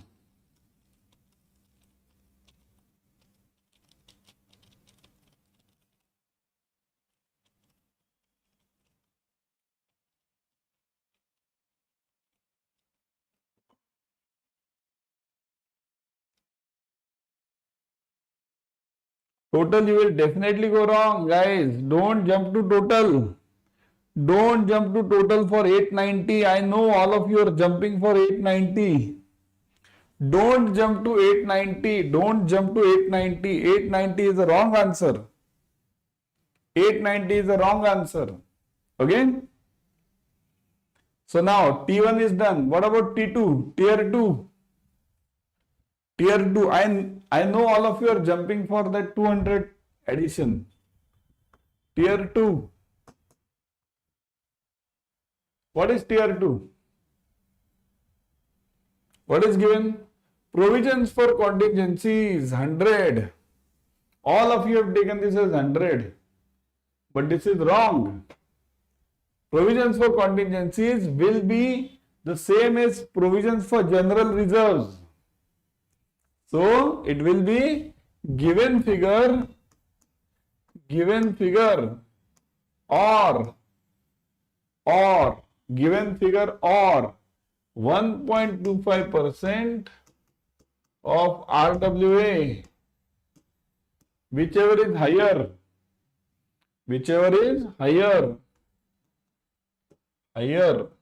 okay, whichever is higher. This is the catch in the problem. This is the catch in the problem. Okay. ABC Limited has risk-weighted assets of 500, 200.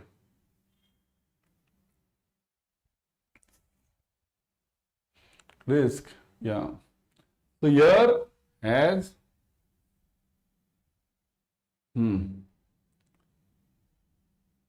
here you should write it as capital charge. Okay, let's do it. Chalo.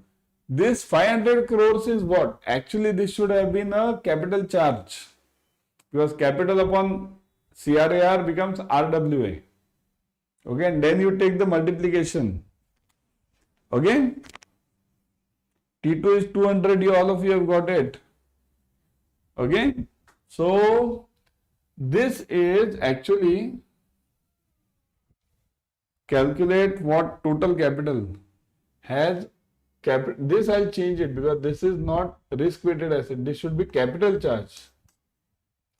Capital charge, because such a low amount of RWA, 500 crores of RWA can never exist in any bank. Okay, means the bank is having total loans of 500 crores. This is a capital charge. Okay, make this as capital charge. Make this as capital charge. Okay, same thing for market risk is 200 crores, capital charge. Okay, now solve it. Because such a low RWA is not possible. Okay, so now what is RWA? Now you calculate this.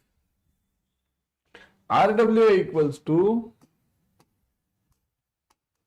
capital charge. Okay, whatever is the capital charge upon 11.5% CRAR. Now calculate this for first two and the remaining one. What are the first two? Credit and operations, 500. So now calculate it for credit and operations. I'll write it like this. CR plus O, right? Credit and operations. So that is equal to what? 500, na? So 500 upon 11.5 into 100. See this, 100 goes above. Okay. So now divide this. What are you getting? 50,000 upon 11.5. What is the answer you will be getting? What is the answer you are getting?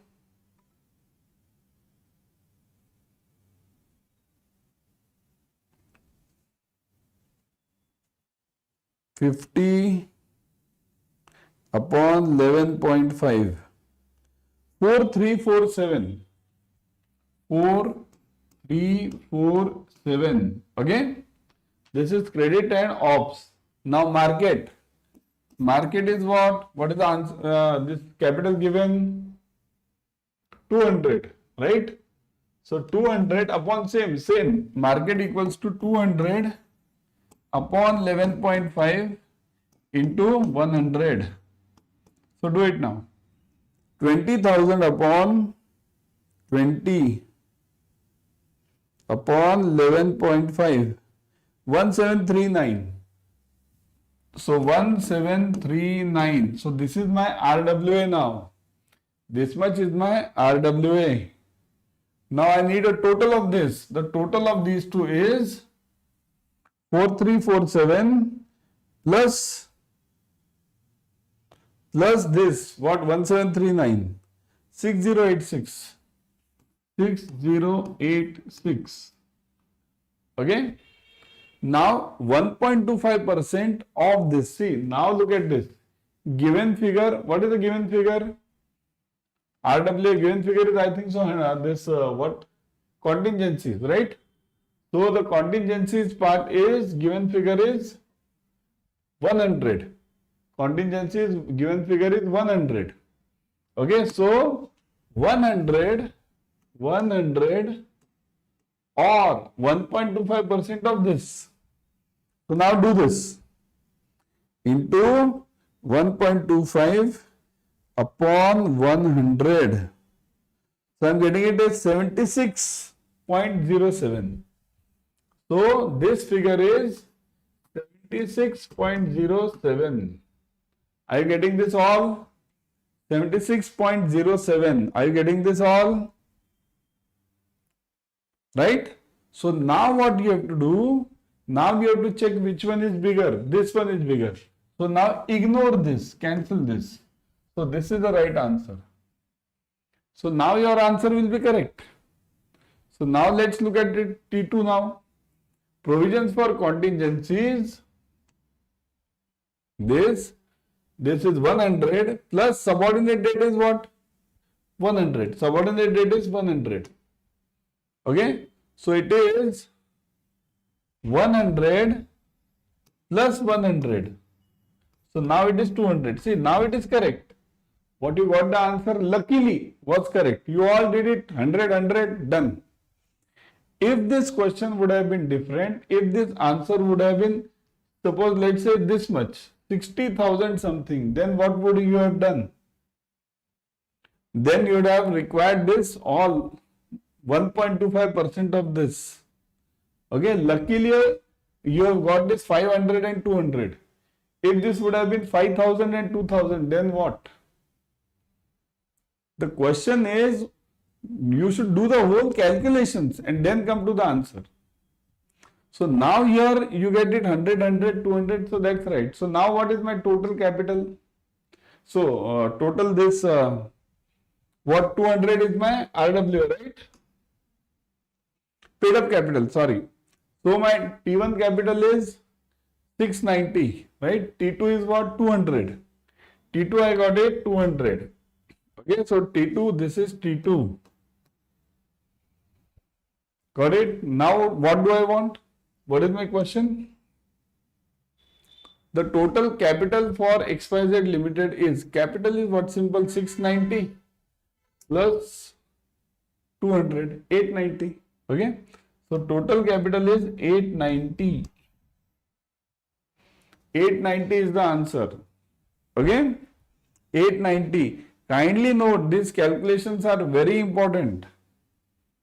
Okay, every time you will not get the figures as 500 and 200, you will get it 5,000 and 2,000.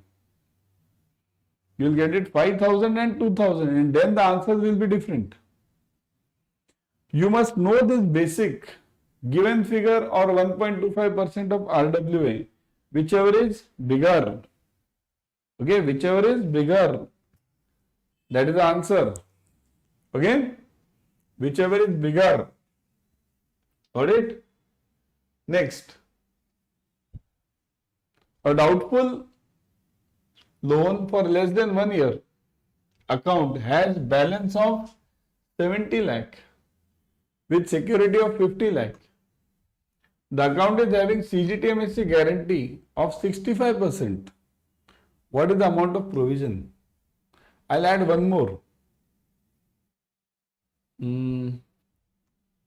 I'll add one more question to this. Provision plus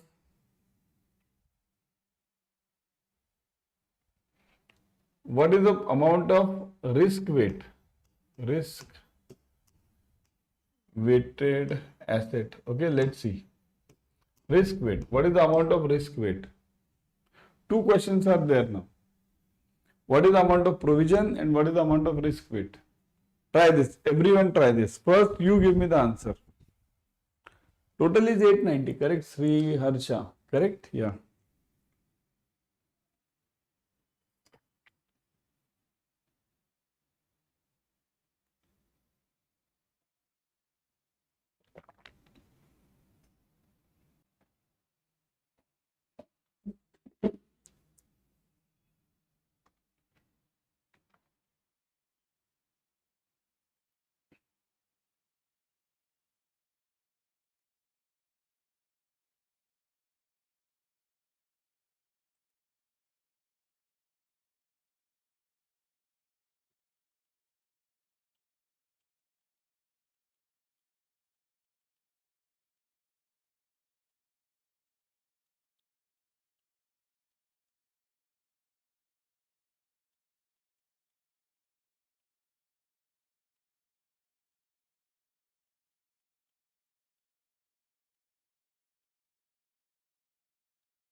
Got it, everyone?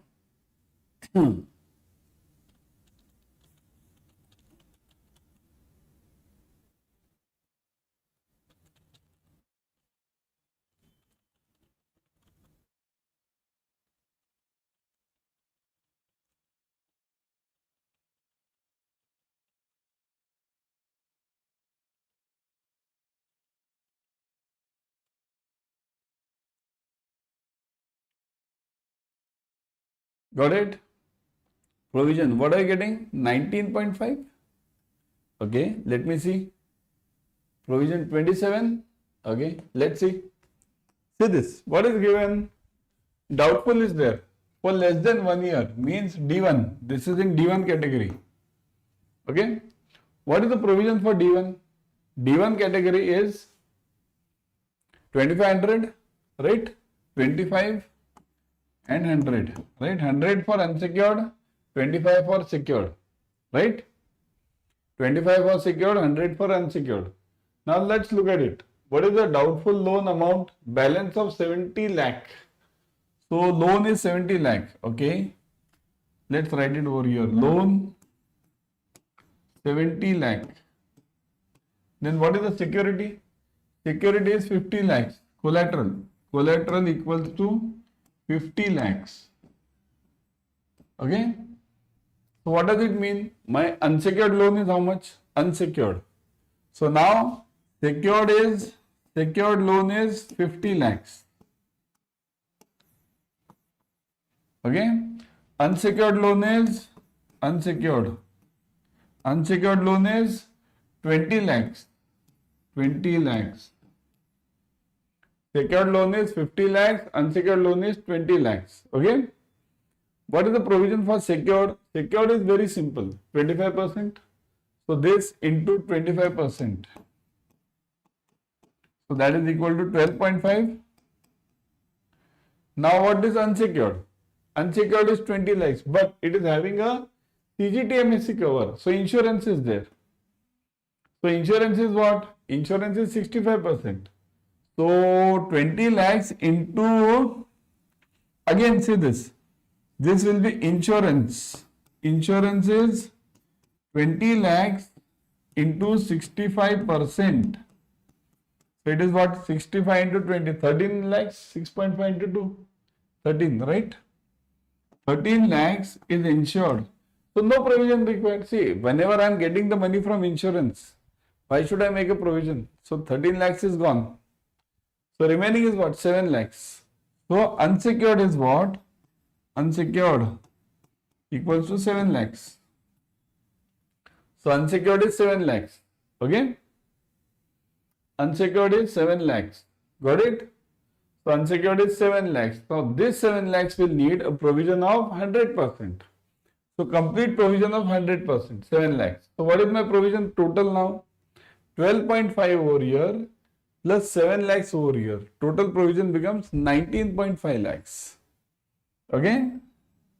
19.5 lakhs. This much is my total provision for the loan. Got it? Whenever you have the insurance, insurance is always for the unsecured part. It is never for the secured part. Okay? Got it? Clear? Move on. Chalo.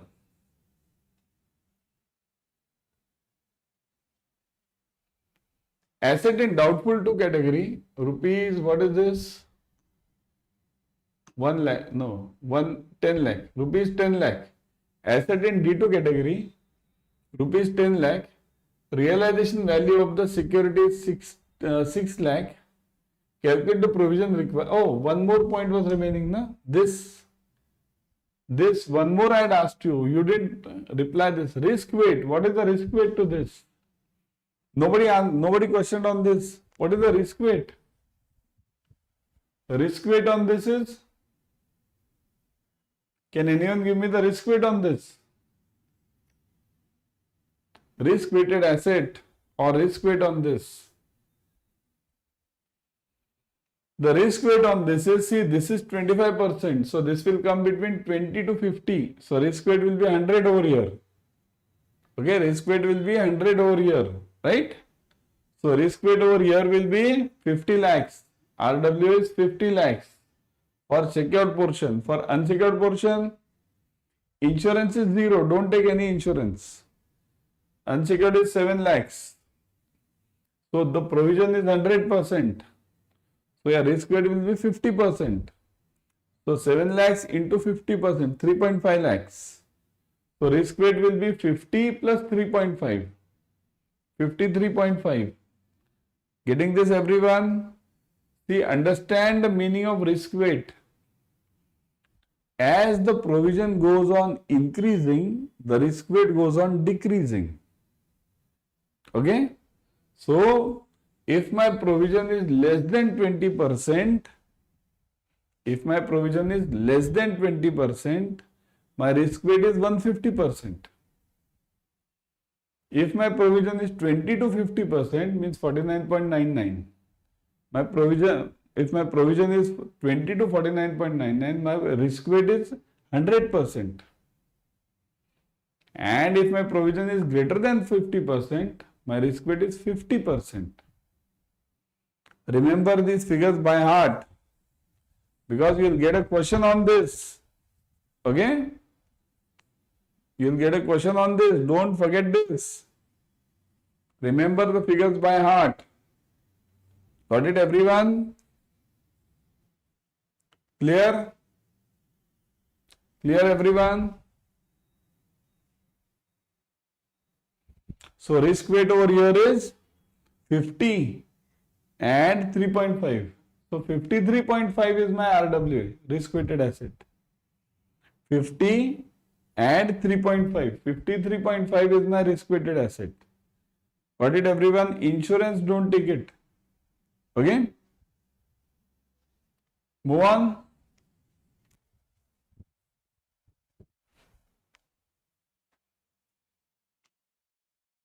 Everyone like the video, subscribe to the channel, click on the bell icon. Everyone like the video, like it fast. So next, asset in D2 category, 10 lakhs. Realizable value of the security is 6 lakhs. Calculate the provision. Now you give me the answer for this. You give me the answer, everyone.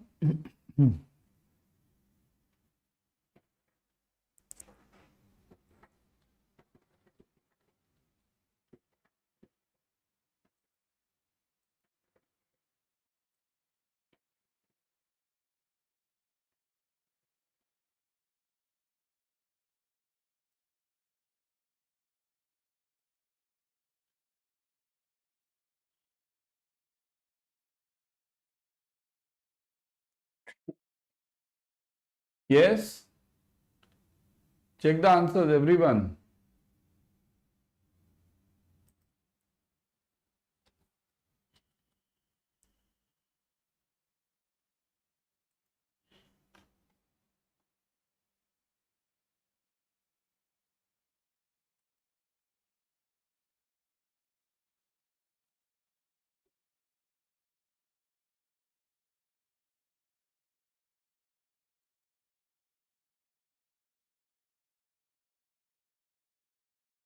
Yes?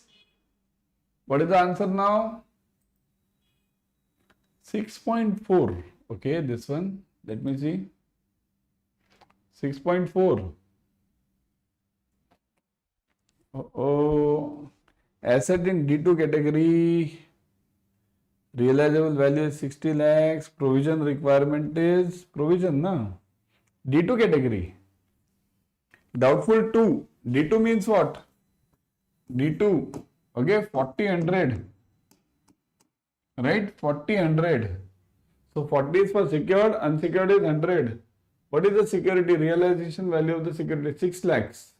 So 40 into 6 lakhs. 40% into 6 lakhs. Okay? And unsecured is what? 4 lakhs. So 100% into 4 lakhs. Okay, 100% into 4 lakhs. Right? So it is what? What are you getting? Provisions? 60 and 40. Correct. So 240 plus 400. I think so. Yeah. Yeah, 240. Correct. 240. 2.40. Yeah, 240 means 2.40. 2.40 lakhs plus 4 lakhs. So that is equal to 6.24 lakhs. This is your total provision. This is your total provision. Okay. So now I will not leave you on this. Now you give me risk weighted. Now see here, I'll ask you 2-3 questions now on this. First, you give me a risk weighted asset. Okay, risk weighted asset you give me. Yeah, you can give me. Very easy. First, you give me the risk weighted asset on this. Second, you give me capital. Use CRAR of 11.5%. Give me the two figures. RWA and capital. These two answers I want now. RWA and capital. These two answers I want now. 6.24 or sorry 6.4, sorry, 6.4, it is 4, not 24. This I took it 0.24, so 6 plus 2.4, so correct, 4 plus 2.4, 6.4. Okay, so now give me this RWA. Focus on RWA. Even I make these silly mistakes, sir. These silly mistakes are really a problem for everyone. Even after teaching for so many years, these calculation mistakes are there. 4 plus 2.4, 6.24. Right? So it should be 6.4. Okay?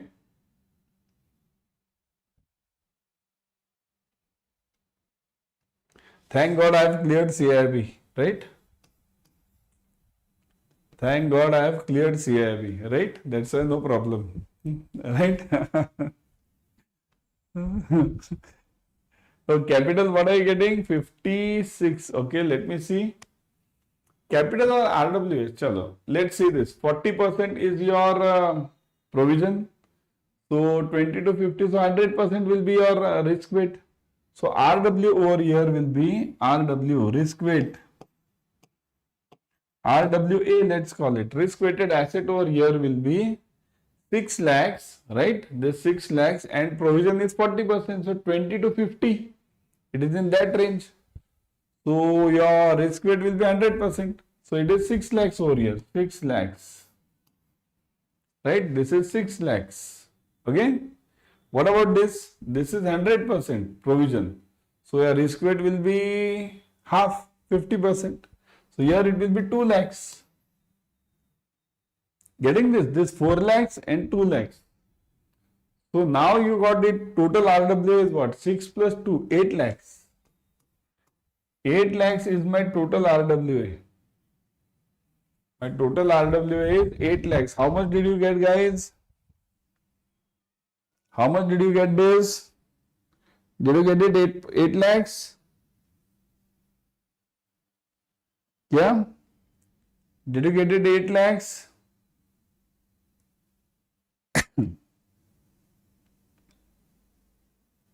Are you getting it 8 lakhs or am I? Now capital. What is capital now? See, RWA got it 8 lakhs. What about the capital? Capital is 11.5% into this. What is capital? CRAR into your RWA. Multiply this. 8 lakhs into 11.5. So into 8 lakhs. So what is the answer? Divide by 100 without fail. Don't forget to divide by 100. Don't forget to divide by 100, everyone. So what are you getting? 0.115 into, what is this? 8 lakhs. So 0.92, I am getting it as. I am getting it as 0.92, everyone. Are you getting it? 0.92. This much is my capital, 0.92. Okay? Yeah, correct. 40% provision, so 100% RWA. Nivetha, see this. All of you, those who didn't understand this, all of you, those who didn't understand, pay attention to this. Where will I give you? I'll write it over here with blue ink. Chalo, blue ink. Okay? All of those who didn't understand, kindly understand this. if your provision is less than 20%, then your risk weight is 150%. If your provision is 20 to 50, let's say 49.99, then your risk weight is 100%. If your provision is greater than 50%, greater than or equal to 50%, then it is 50%. Remember these three figures. This is for risk RWA and this is for provision. Okay, don't forget this table. This table is the basic. Do not forget this table. You'll take 6 lakhs or 2.5. For what? For what 6 lakhs or 2.4? No. You want to take that. RWA you want, na? 2.4 lakhs is what? This is the provision. You don't have to take provision, Reshma. You don't have to take the provision. See, whenever you calculate RWA, risk-weighted asset, what is risk-weighted asset? Understand all. Risk-weighted asset means loan, actual loan. And this 2.4 which you have got is a provision. This is what? D2, provision. This is provision means this money I have kept it aside. 2.4 lakhs. And this 6 lakhs is actually my risk. Means loan I have given this much. So the amount at risk is 6 lakhs. And for that I have made the provision of 2.4 lakhs. Got it? That is the meaning. So you have to take 6 lakhs, not 2.4 lakhs. Provision is separate. RWA is separate. Do not mix these two parts. RWA and provision. Do not mix them. Never ever mix these two parts. RWA is separate. Provision is separate. Totally different. Not related to each other. Okay? Clear everyone? Got it?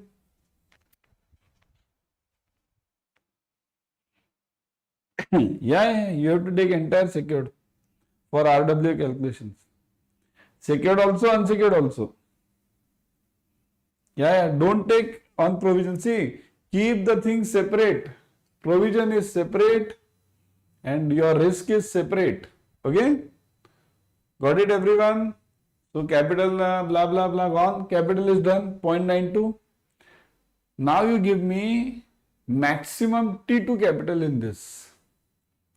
Maximum T2 capital in this. Who can give me? Maximum T2 capital in this.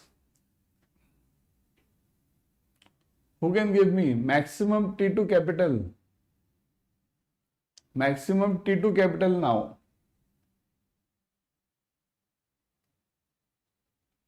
Got it now? See, in paper you will get these questions only. Whatever I have given now, you will get this only. Correct? Maximum T2 is 0.92 upon 2. Correct, Nivetha? Okay, 0.92 upon 2. So it is 0.46. 0.46. Done. Simple. It is 0.46. Maximum T2 is. Chalo, shall I confuse you guys? Chalo, I'll close this now. But before closing, I'll confuse you. Okay? Let me confuse you all guys now. Okay? So maximum T2 is what? You've got it 0.46. Okay?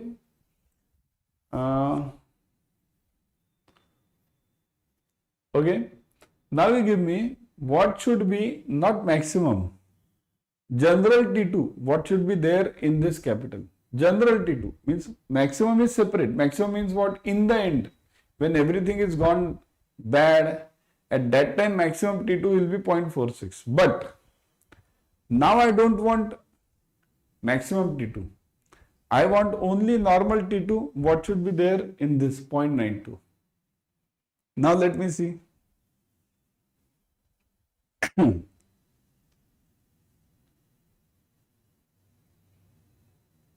For that, what you have to do is, okay, you can take this as a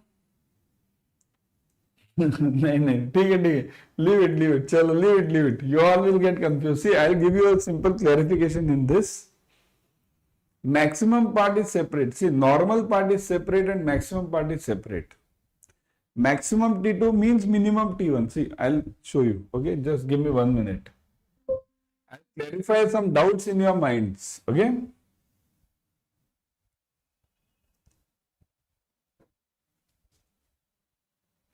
So I clarify certain points in your minds, okay? Because many of you will still be confused, I'll tell you.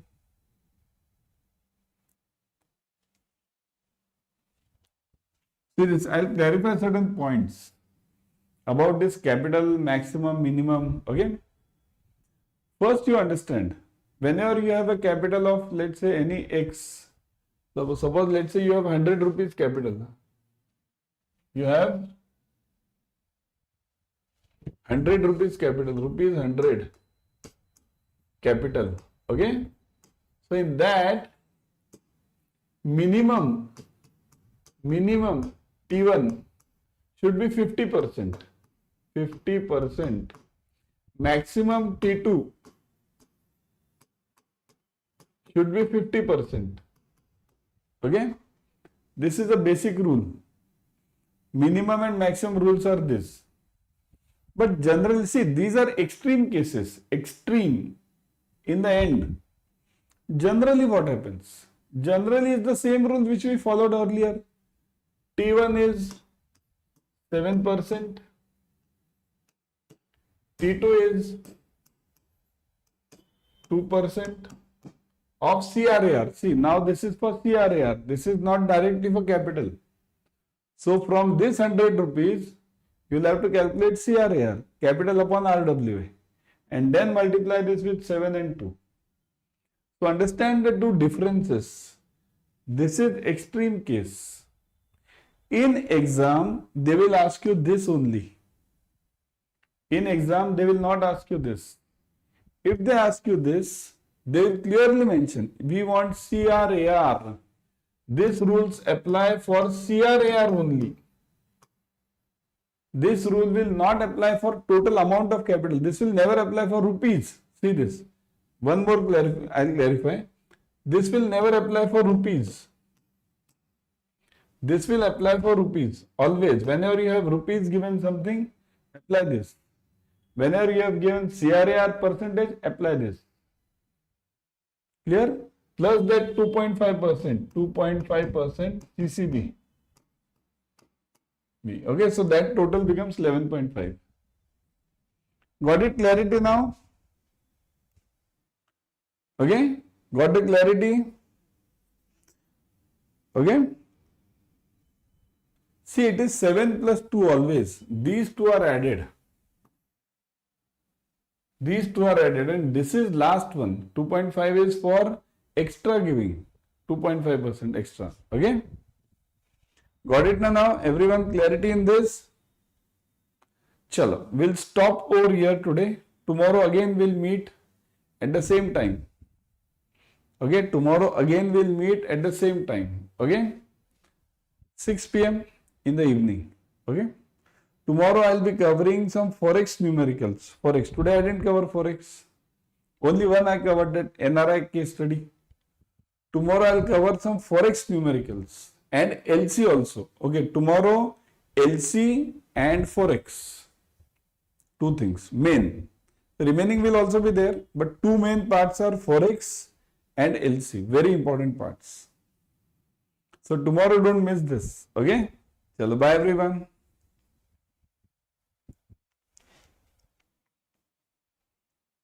Rerock. Acha, Rerock also. Okay. Okay, just remind me later, huh? Rerock. I'll take Rerock also. Let me write it. For tomorrow, three things are there. One is your LC. Let me write it. Hold on. Give me 1 minute. Huh? So that what happens, I don't forget it. One is what? LC. Second is your Forex. And third is your Rerock. Okay? चलो 3 parts tomorrow main. Okay. Chalo, bye everyone. So let's meet again tomorrow. Okay. 6 p.m. tomorrow. Okay. Chalo, bye.